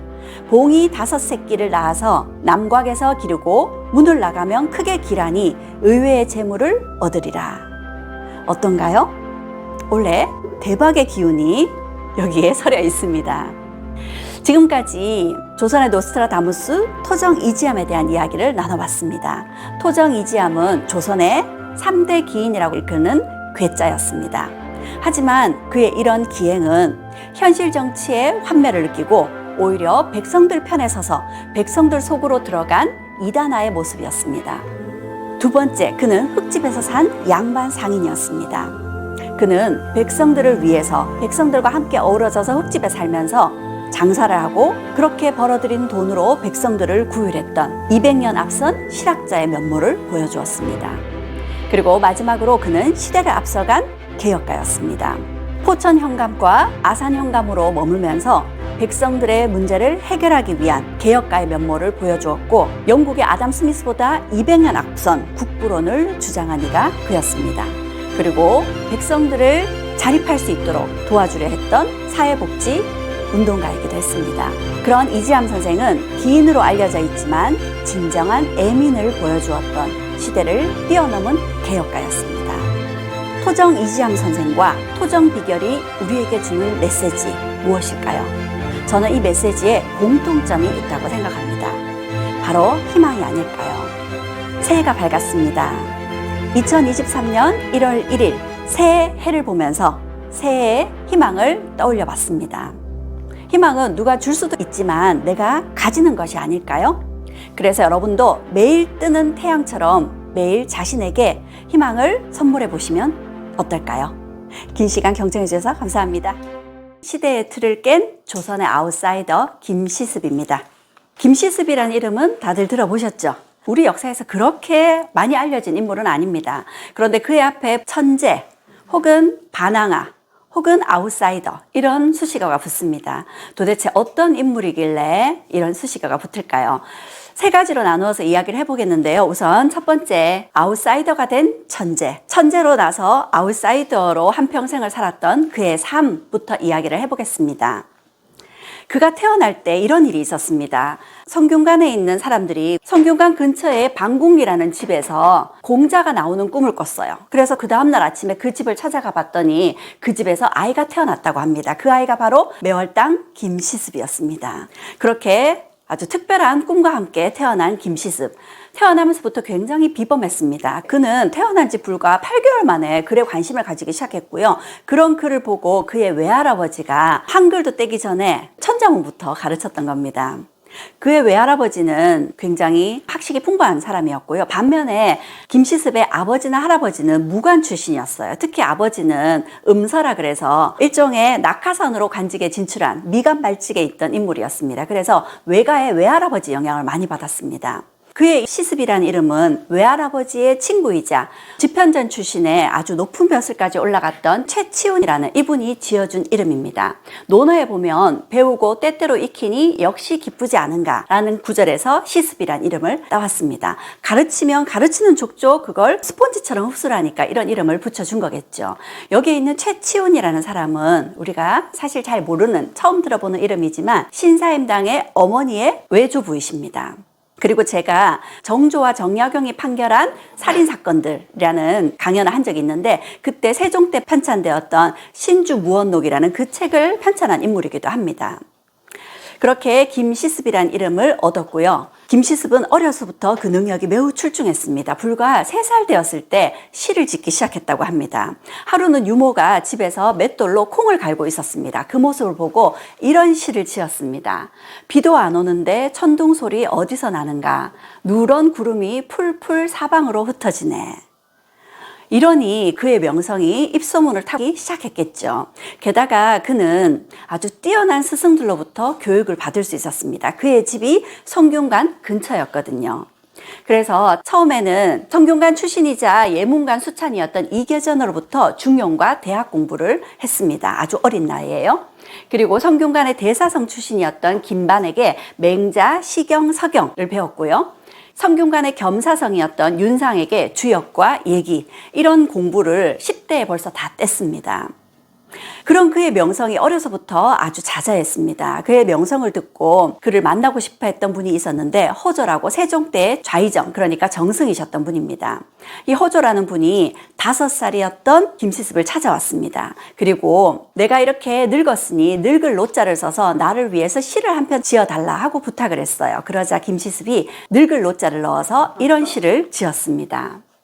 늙은 나무에 꽃이 피었으니 마음은 늙지 않았네. 허조의 반응이 어땠을까요? 무릎을 탁 치면서 감탄에 맞지 않았습니다. 그렇게 허조의 마음까지 사로잡았던 김시습, 그 소문은 세종의 귀에까지 들어갔습니다. 세종대왕은 김시습이라는 이 어린아이를 사사로이 만날 수 없었기 때문에 승지에게 김시습을 불러서 그 아이를 한번 테스트해보라 했습니다. 그래서 승지가 김시습을 궁궐로 불러들였어요. 그리고 승지가 먼저 김시습에게 이렇게 운을 띄웠습니다. 동자의 학문은 백학이 푸른 소나무 끝에서 춤을 추는 것 같구나. 그랬더니 김시습이 여기에 답을 이렇게 합니다. 어진 임금님의 덕은 황룡이 푸른 바다 가운데서 논이는 것 같습니다. 네, 이렇게 답을 했고요. 그 이야기를 들었던 세종은 크게 칭찬을 하면서 김시습에게 비단 50피를 선물로 하사했습니다. 그리고 김시습의 부모에게 이렇게 전하여라 했습니다. 제주를 밖으로 드러내지 말고 잘 길러서 학문이 성취되기를 기다렸다 장차 나라를 위해 크게 쓰겠다 했던 거죠. 그렇게 입소문이 나면서 김시습은 당시 사람들로부터 오세 혹은 오세신동이라고 불렸습니다. 설악산에 가면 오세암이라고 있습니다. 그 오세암의 이름이 오세 김시습이 머물렀다 해서 붙었다고 하죠. 그렇게 김시습은 어려서부터 그 능력을 인정받았던 신동이었습니다. 그리고 장차 자신의 능력을 조선을 위해서 크게 쓰기 위해서 큰 꿈을 가지고 열심히 공부했겠죠. 그렇게 김시습은 조선을 위한 충의의 꿈을 키워나갔습니다. 그런데 그의 삶은 그의 뜻대로 이어져 나가지 않았습니다. 15살에 어머니를 여의게 됩니다. 김시습은 아버지 쪽보다 외가 쪽의 영향을 많이 받았습니다. 어머니가 김시습의 공부를 위해서 성균관 근처에 집을 짓고 살았던 것도 김시습을 위한 것이었죠. 그렇게 어머니의 영향을 많이 받고 컸는데 어머니를 15살에 여의게 되죠. 어머니를 여의고 외할머니의 보살핌을 받고 자랐는데 어머니의 3년 상중에 외할머니마저 돌아가시게 됩니다. 그런데 아버지는 자신이 병약하다는 이유로 새장가를 드셨습니다. 그리고 아들에게 별로 관심을 두지 않았어요. 그래서 김시습은 아버지에 대한 원망이 상대적으로 컸다고 합니다. 이 시기 김시습은 결혼을 하게 됩니다. 그런데 결혼한 지 얼마 되지 않아서 부인을 상처하게 돼요. 그리고 김시습은 자신의 능력을 펼치기 위해서 과거 시험에 응시했습니다. 결과가 어떻게 됐을까요? 네, 천재 김시습이었는데 그만 과거에 낙방을 했습니다. 어머니를 잃은 슬픔 때문이었던 것 같기도 하고요. 한편으로는 또 자만을 했지 않을까 이런 생각이 들기도 합니다. 그리고 그는 다시 굳게 결심을 하고 공부를 하러 들어갔습니다. 삼각산 깊숙한 곳으로 공부를 하러 들어갔죠. 공부를 하고 있던 중에 청천벽력 같은 소식이 들려왔습니다. 세조가 계유정난을 일으켰다고 합니다. 그리고 얼마 후 세조가 단종을 상왕으로 앉히고 왕위에 올랐다고 하죠. 그 소식을 듣고 김시습은 3일 동안 통곡을 했습니다. 그리고 자신이 공부하던 책을 모두 불사질렀습니다. 그리고는 출가를 하게 되죠. 출가하면서 법명을 설잠이라고 눈설자 봉우리 잠자 하는 법명으로 스님의 길에 들어섰습니다. 하지만 철원 지역에 세조를 피해서 모여든 사람들과 교류를 하고 있었죠. 그러던 중에 또 놀라운 소식이 들려왔습니다. 단종 보기 사건을 일으켰던 이들이 결국 처형당했다고 합니다. 이들은 거열형이라는 형을 받았죠. 그래서 목은 저작거리의 효수가 되고 사지가 잘려나갔습니다. 이들의 시신은 그냥 버려졌습니다. 아무도 세조의 눈치를 보느라고 이들의 시신을 수습하지 못했죠. 그런데 밤늦게 김시습이 이들의 시신을 다 주워 담아서 지금의 노량진 근처에 그들의 무덤을 만들어 주었습니다. 그리고 김시습은 이후 전국을 떠돌게 됩니다. 관서 지역을 돌고 24살에 탕유관서록이라는 시집을 만들었고요. 관동 지역을 돌고 26살에 탕유관동록이라는 책을 지었습니다. 그리고 호남 지역을 주유하면서 탕유호남록이라는 책을 29에 저술했죠. 그렇게 그는 전국 산천을 돌아다녔습니다. 그는 왜 이렇게 출가를 해서 전국을 떠돌아다녔을까요? 그의 이야기를 들어보면 그가 왜 그랬는지를 짐작해 볼 수 있을 것 같습니다. 나는 어려서부터 성격이 질탕하여 명리를 즐겨하지 않고 생업을 돌보지 아니하여 다만 청빈하게 뜻을 지키는 것이 포부였다. 본디 산수를 찾아 방랑하고자 하여 좋은 경치를 만나면 이를 시로 읊조리며 즐기기를 친구들에게 자랑하곤 하였지만 문장으로 관직에 오르기를 생각해 보지는 않았다. 하루는 호련히 감개한 일, 세조가 왕위를 찬탈한 일을 당하여 남아가 이 세상에 태어나서 도를 행할 수 있는데도 몸을 깨끗이 보존하여 삼강오륜을 어지럽히는 것은 부끄러운 일이며 도를 행할 수 없는 경우에는 홀로 그 몸이라도 지키는 것이 옳다고 생각하였다. 그래서 세조를 피해서 그 당시에 불의한 이 세상을 등지기 위해서 전국을 떠돌아다녔던 거죠. 하지만 그가 유학자로서의 삶을 완전히 저버린 것은 아니었습니다. 머리를 깎은 것은 세상을 피하려고자 하는 뜻이었고 수염을 기른 것은 장부의 뜻을 나타내려 함이었다. 그는 여전히 유학자로서 자신의 꿈을 펼칠 날이 있을 거라는 희망은 놓지 않았던 거죠. 그렇게 29살까지 전국을 돌아다녔습니다. 그러던 중 자신이 원하던 책을 구하기 위해서 서울을 들렀던 데가 있었습니다. 그때 효령대군이 불경을 한글로 펴내는 불경 언해 사업을 펼치는데 김시습에게 도와달라고 요청을 했습니다. 그래서 김시습이 열흘 동안 서울에 머물면서 이 불경 언해 사업의 교정 작업을 도와주었죠. 그러던 즈음에 세조는 원각사라는 절을 새롭게 창건했습니다. 세조가 여러 가지 사건들을 많이 일으키고 많은 사람들이 희생된 탓에 이렇게 절을 짓거나 불경을 만드는 작업들을 많이 했었습니다.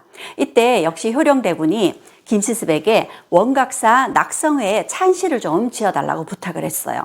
그래서 효령대군의 부탁을 받고 원각사 낙성회에 찬시를 지어주었죠. 그런데 그 찬시를 세조가 보고 굉장히 흡족했습니다. 그래서 원각사 낙성식 때도 김시습을 초대해라 이렇게 명을 내렸죠. 김시습은 어떻게 했을까요? 김시습은 절의 뒷간에 똥통에 빠졌습니다. 이러면 낙성식에 참여할 수 없을 테니까요. 이 이야기는 또 다른 이야기로 전해지기도 합니다. 이후에도 세조가 여러 사람의 청거를 받은 김시습을 등용하고자 김시습을 궁궐로 불러들였습니다. 왕명을 받고 김시습을 찾아온 사람들이 있었죠. 김시습은 그 왕명을 받들지 않기 위해서 역시 똥통에 빠졌다는 이야기가 전해집니다. 그렇게 다시 서울을 등지고 김시습이 찾아간 곳은 경주였습니다. 경주에 가면 남산이라고 있죠. 가보셨는가요? 경주 남산을 그 당시에 금오산이라 불렀습니다. 김시습은 이 금오산에 금오산실이라는 작은 산방을 두고 거기에서 머물렀죠. 그리고 이곳에 머물면서 자신의 호를 매월당이라고 새롭게 호를 지었습니다. 이 매월당이라는 것은 매와 매자, 달월자, 뭔가 유학자로서의 자신의 절개, 의지를 상징하고자 하는 의미가 있는 것 같습니다. 이 금오산실에서 7년간 머물면서 금오신화를 저술했습니다. 금오신화에 대한 이야기는 또 이따가 들려드리도록 하겠고요. 그가 거의 40이 다 되었을 즈음에 다시 서울로 돌아옵니다.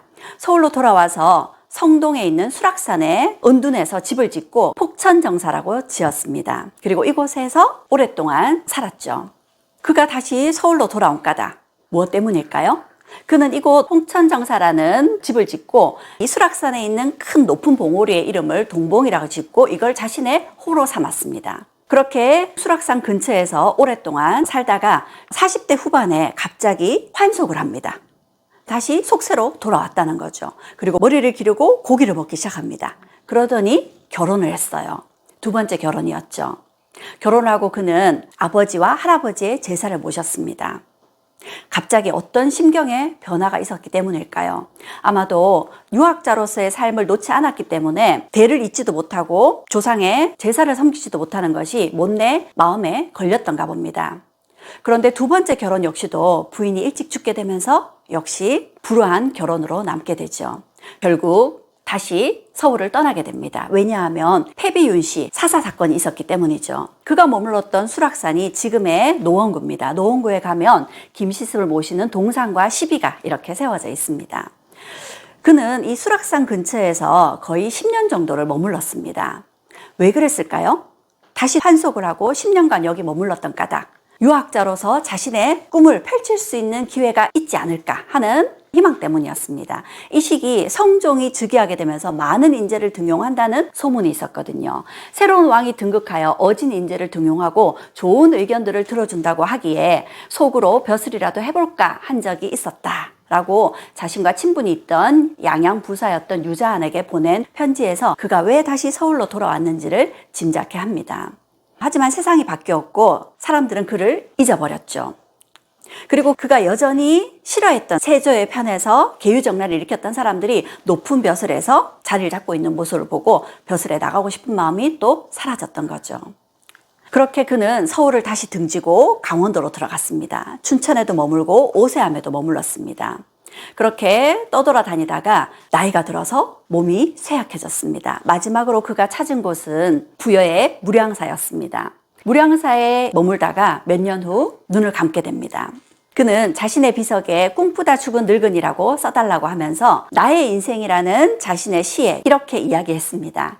100년 뒤 나의 무덤에 비석을 세울 때 꿈속에 살다 죽은 늙은이라 써준다면 나의 마음을 잘 이해했다 할 것이니 천년 뒤에 이내 회포 알아나 주었으면 하고 그가 한평생 꿈꾸었지만 그 꿈을 이루지 못하고 꿈만 꾸다 죽은 늙은이로 적어달라 했습니다. 그리고 그는 이런 당부도 했습니다. 무량사에서 승려로서 죽었지만 자신을 화장시키지 말고 근처에 묻어달라 했습니다.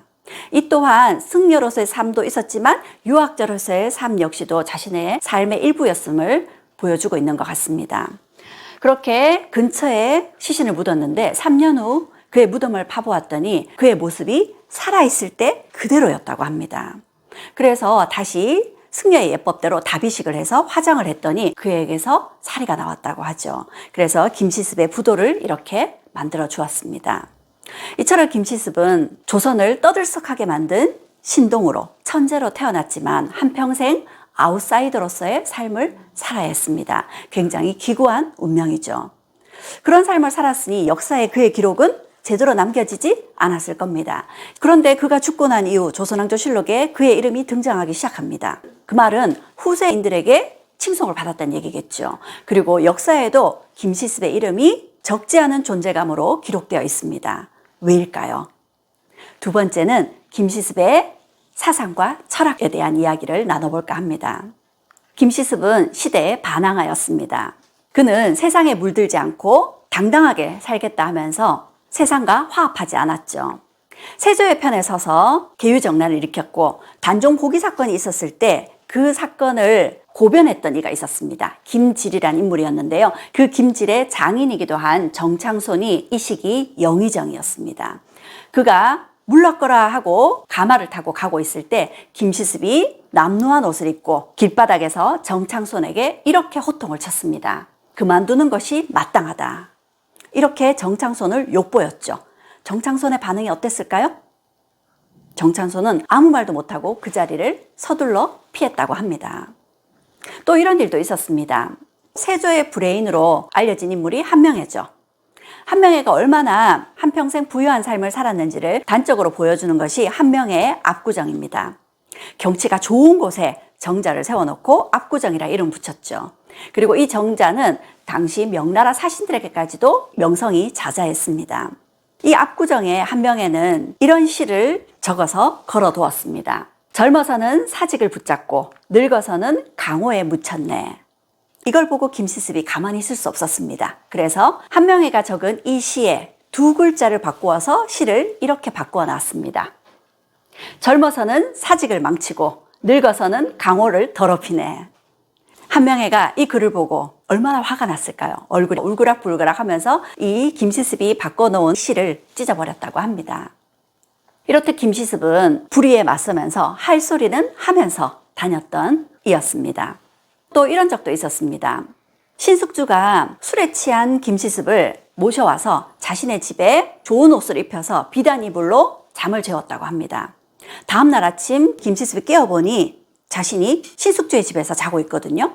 그래서 신숙주가 입혀준 비단 이불 걷어차고 좋은 옷을 벗어 던지고는 신숙주에게 호통을 쳤다고 합니다. 이렇듯 조선의 반항아로서 할 소리를 하는 사람이 김시습이었습니다. 그런데 김시습이 끝까지 좋은 관계를 유지한 이가 있었는데 서거정이었습니다. 서거정은 성종 때 많은 책을 편찬했던 유명한 인물이죠. 서거정과는 김시습이 어려서부터 동문수학했던 동기였습니다. 나이는 서거정이 15살이나 많지만요. 서거정은 세종 때부터 성종 때까지 출사해서 많은 일들을 조선을 위해서 하고 있었는데 서거정이 지나가자 역시 남루한 옷을 입고 김시습이 서거정에게 이렇게 이야기를 합니다. 강중이 잘 지냈는가? 15살이나 많은데 말이죠. 그런데 서거정 역시도 김시습을 아주 반갑게 맞이합니다. 자네로군 반갑네. 두 사람은 굉장히 특이합니다. 서거정은 자신의 자가 강중이었습니다. 아주 강직한 이다 이런 의미가 있습니다. 잘하는 것은 성인식을 치르고 나면 그 사람을 잘 아는 이가 그에게 어울리는 이름을 새롭게 붙여주거든요. 김시습의 자는 열경이었습니다. 기쁘게 관직살이를 하겠다 이런 뜻이었거든요. 그런데 정작 김시습은 관직에 나서지 않았고 강직하게 살겠다라는 서거정은 세조의 편에 서서 높은 관직에 올랐던 거죠. 그런데 김시습은 서과정은 왜 비난하지 않고 계속 좋은 관계를 유지했던 걸까요? 서과정은 변절한 것이 아니라 일찍부터 세조와 친했던 인물이었기 때문입니다. 물론 자신과 동문수학했던 이이기도 하고요. 하지만 서과정에게도 할 소리는 따끔하게 하는 사람이 김시습이었습니다. 이런 김시습을 두고 후세의 사람들은 이렇게 이야기를 합니다. 이황 선생은 김시습을 두고 매월당은 한갓 괴이한 사람으로 궁벽스러운 일을 캐고 괴상스러운 일을 행하는 무리에 가깝지만 그가 살던 시대가 어지러웠기 때문에 그의 높은 절개가 이루어졌을 뿐이다. 그가 살았던 시대 때문에 그의 절개가 이렇게 높은 평가를 받는 거다. 하지만 그는 괴이한 사람이었다. 이렇게 평가를 했습니다. 그런데 율곡이인은 달랐습니다.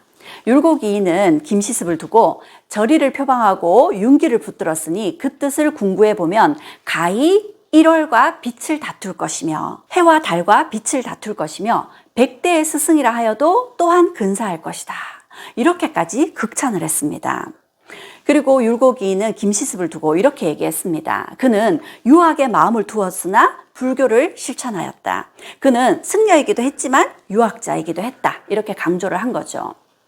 율곡이인은 선조의 명을 받고 매월당집이라는 김시습의 문집과 그의 일대기를 저술했습니다. 이 매월당집은 선조 때 활자본으로 출간될 정도로 아주 중요한 책으로 받아들여졌죠. 율곡이인은 김시습의 일대기에 김시습에 대해서 이렇게 적고 있습니다. 김시습의 키는 작고 얼굴은 못생겼으나 홈에 영발하고 굉장히 호탕하다는 얘기고요. 간솔하여 위험이 있으며 경직하여 남의 허물을 용서하지 않았다. 따라서 시세가 격상하여 울분과 불평을 참지 못하였다. 세상을 따라 저항할 수 없음을 스스로 알고 몸을 돌보지 아니한 채 방외로 방랑하게 되어 우리나라에 산천치고 그의 발자취가 미치지 않은 곳이 없었다. 그렇게 그는 한평생 전국을 떠돌아다녔습니다. 유학자였지만 승려의 삶을 살았던 거죠. 승려의 삶을 살았던 그가 가장 존경했던 이가 있었습니다. 원효였습니다. 그가 금오신화를 경주 남산에서 저술했던 까닭도 원효와 같은 삶을 살고자 했기 때문이 아닌가 그렇게 보여집니다.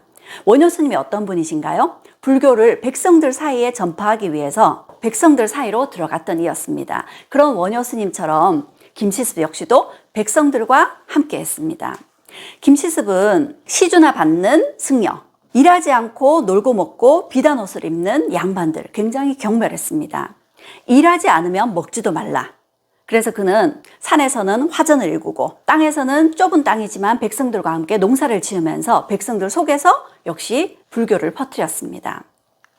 그리고 원효 스님처럼 불교와 관련된 많은 책을 펴내기도 했고요. 그랬던 그가 불교, 유교 뿐만 아니라 도교까지 아울렀습니다. 그의 호를 보면 유불도를 다 아울렀던 그의 모습을 엿볼 수 있습니다. 매월당은 유학자로서의 그의 생각을 반영하는 호라고 할 수 있겠죠. 그는 출가하면서 설잠이라는 법명을 지었습니다. 그리고 스스로 청한자라는 호를 지었는데요. 깨끗하고 한가한 사람이다 이런 의미입니다. 도교의 영향을 받은 것이다 그렇게 보여지죠. 해동전도록이라 그래서 한국 도교의 역사를 적어놓은 책이라고도 할 수 있겠는데요. 이 책에서는 김시습을 한국 도교의 조상이라고 일컫고 있습니다. 그래서 도교가 통일신라의 최치원에서부터 고려시대 이명, 조선시대 김시습에게로 이어지고 있다 이렇게 이야기를 하고 있죠. 도교에서는 죽지 않고 신선이 된다고 합니다. 신선이 되기 위해서는 죽지 않기 위해서 불사약을 먹어야 되겠죠. 이 불사약을 먹어서 신선이 되는 걸 외단이라고 합니다. 반면에 수련을 통해서 신선이 되는 것을 내단이라고 해요. 김시습은 내단 수련법을 위해서 수진 복기 용호와 같은 책을 써서 이 도교적인 수련을 하기 위한 책을 저술하기도 했다고 합니다. 김시습은 무릇도라고 하는 것은 천지를 담아도 남음이 있고 만유의 모든 현상을 포괄하여도 형태가 없다. 만상을 만들고 무리를 짓지 않으니 오묘한 근원은 비어서 막힘이 없고 고요하면서 여러 일에 드러난다. 어떤 사업에 적용하여도 그렇지 않음이 없다. 그러므로 이 도를 깨달아서 무의에 이르면 저절로 얻어지는 것이 있다. 이렇게 이야기했습니다. 도교의 경지에 이르렀음을 보여주는 그의 글이라고 할 수 있겠죠. 그는 사심을 끊고 공평한 마음을 회복하여 인을 실현하고자 유학자의 길을 갔었고요. 집착을 끊어내고 나라는 실상이 없음을 깨닫고 모든 존재들이 상호 관계에 있다는 것을 깨닫는 승려의 길을 가기도 했습니다. 그리고 양생이나 연단으로 탐욕을 끊음으로써 본연의 생명을 유지하려는 노장의 길을 걷기도 했던 거죠. 그렇게 그는 유불도를 아우르는 삶을 살았습니다. 서거정은 그를 두고 이렇게 얘기했습니다. 그는 입산도 출산도 마음대로 하고 유학에도 불교에도 구애됨이 없었다. 그는 공자이면서 불자이며 노장이었고 동시에 공자도 불자도 노장도 아니었다. 김시습은 유불도가 그 근원적인 이론은 모두가 하나다 이렇게 주장을 하기도 했습니다. 하지만 이런 유불도의 사상가이기도 했던 김시습, 그의 모든 사상의 근원에는 백성이 빠질 수 없었습니다. 그는 애민의라는 글을 지어서 이렇게 이야기했습니다. 임금이 왕위에 올라 부리는 것은 백성뿐이다. 민심이 돌아와 붙쫓으면 만세토록 군주가 될 수 있으나 민심이 떠나서 흩어지면 하루 저녁도 기다리지 못해서 필부가 되는 것이다. 군주와 필부의 사이는 머리카락의 차이로 서로 격해 있으니 조심하지 않을 수 있겠는가.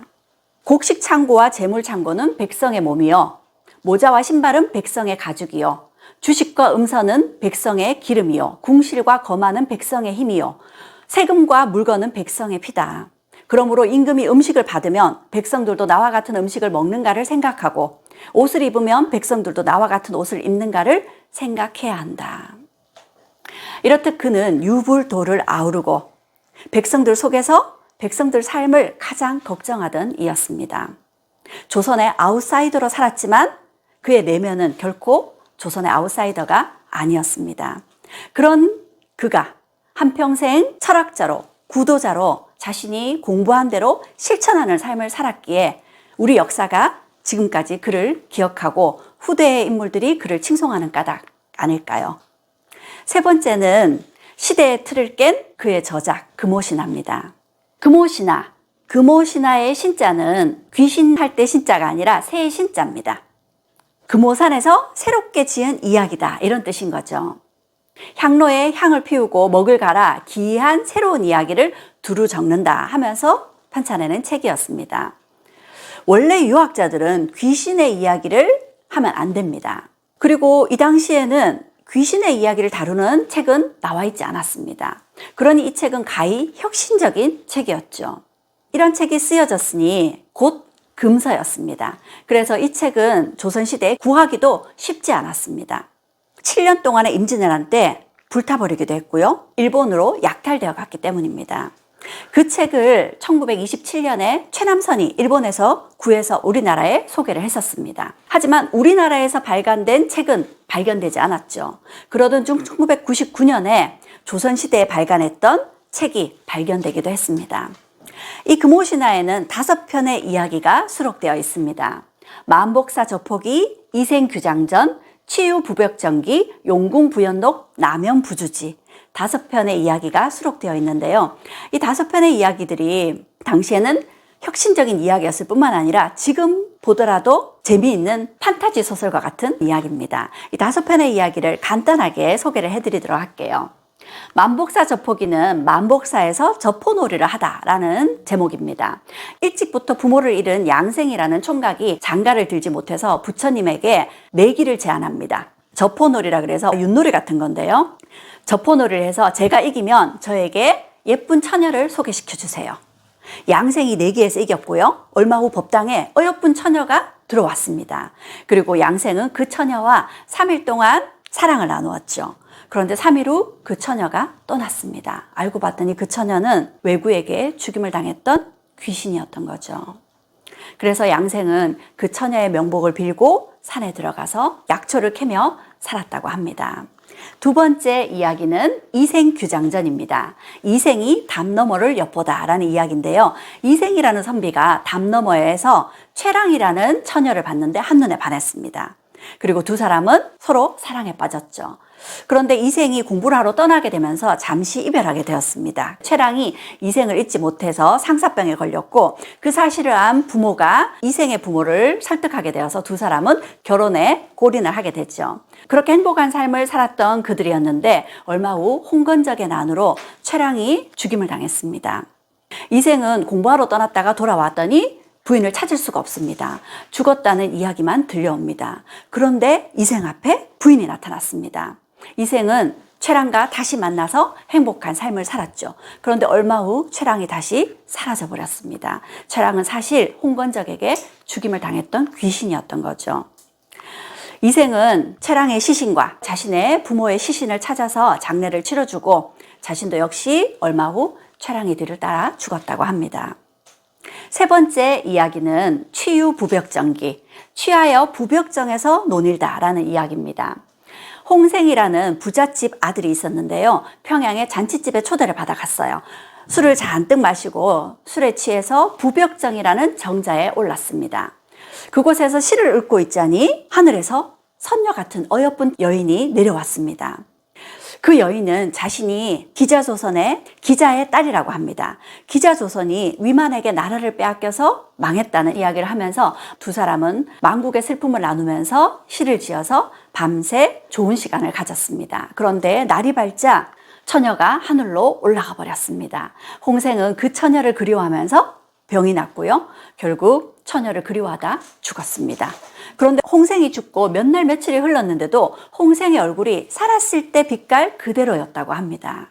세 번째 이야기는 용궁부연록, 용궁잔치에 초대를 받다라는 이야기입니다. 한생이라는 인물은 글을 잘 쓰는 인물이었지만 출세를 하지는 못했습니다. 그런 것이 좀 속상하고 억울했겠죠. 그런 한생이 꿈을 꾸었는데 꿈속에서 용궁에 초대를 받아 간 겁니다. 마침 용궁에서는 새로운 건물을 짓고 상량문을 써야 됐었는데 그 상량문을 한생에게 부탁을 했고 한생이 멋들어지게 상량문을 작성을 했어요. 그러자 용왕님이 크게 기뻐하면서 한생에게 용궁 구경을 시켜주고 잔뜩 선물을 안겨주었다고 합니다. 한생이 꿈에서 깼는데 꿈에서 받은 선물이 그대로 옆에 있더라는 거죠. 그래서 한생은 공부를 내려놓고 산에 들어가서 살았다고 합니다. 마지막 이야기는 남면부주지입니다. 남면부주에 가다. 박생이라는 인물은 과거 공부를 하던 인물이었는데요. 박생은 유학자였기 때문에 역시 귀신을 믿지 않았습니다. 그런데 그 역시 꿈에서 염라대왕에게 간 겁니다. 꿈에서 지옥을 직접 눈으로 확인한 거죠. 그리고 염라대왕과 문답을 주고받았어요. 귀신에 대한 거, 윤회사상에 대한 것, 그리고 천국에 대한 것, 그런 이야기들을 문답을 주고받았는데 박생의 아주 박식한 지식에 염라대왕이 굉장히 협조해하면서 왕위를 너에게 물려주겠다 이렇게 이야기를 했다고 합니다. 박생이 꿈에서 깨었습니다. 꿈인지 생신지 잘 모르겠는데 몇 달 후 박생이 죽었다고 합니다. 그런데 박생이 죽은 날 박생의 이웃집 사람이 꿈을 꾸었는데 꿈에서 염라대왕이 나타나서 내 왕위를 박생에게 물려주었다 이렇게 이야기했다고 하죠. 이렇게 5편의 이야기입니다. 이런 이야기를 전기소설이라고 합니다. 현실과는 맞지 않은 초현실적인 이야기를 다루었다고 하죠. 믿기 힘든 이야기지만 지금 들어도 재미가 있는 것 같습니다. 김시습은 왜 이런 이야기를 썼을까요? 이 이야기들을 보면 우리가 봤을 때는 해피엔딩의 이야기가 아니죠. 김시습의 한평생 불우했던 삶을 반영하는 것 같은 이야기인 것 같습니다. 특히나 남면부주지나 용궁부연록 같은 경우에는 능력이 출중했지만 출세하지 못했던 자신의 삶과 굉장히 닮아있는 모습을 발견할 수 있습니다. 이 5편의 이야기를 통해서 김시습은 인간에게 주어진 운명, 여러 가지 제도나 인습, 그리고 어쩔 수 없는 전쟁과 같은 사건들, 그걸 극복하고자 하는 인간의 의지를 이 소설을 통해서 말하고자 했던 것이 아닐까요? 자신은 한평생 꿈을 이루진 못했지만 여전히 꿈꾸고 있는 그 희망을 놓지 않은 자신의 마음을 간절하게 이 이야기에 담은 것이 아닌가 그렇게 보여집니다. 이렇듯 김시습은 뛰어난 천재로 났으나 세상의 불의를 만나 세상과 화합하지 못했던 불화한 지식인으로 한평생 조선의 아웃사이더로 살았습니다. 그는 부조리한 세상과 적당히 타협하지도 않았고 세상을 외면하지도 않았습니다. 운둔 속에서도 포기하지 않은 자신의 꿈 때문이었죠. 500년 전의 김시습이 그의 삶을 통해서 우리에게 무엇을 이야기하고 싶을까요? 저는 김시습이 하고 싶은 말이 이 말이 아닐까 싶습니다. 세상이 불합리하다고 꿈을 포기하느니 차라리 꿈꾸다 죽은 늙은이가 되십시오. 경청해 주셔서 감사합니다.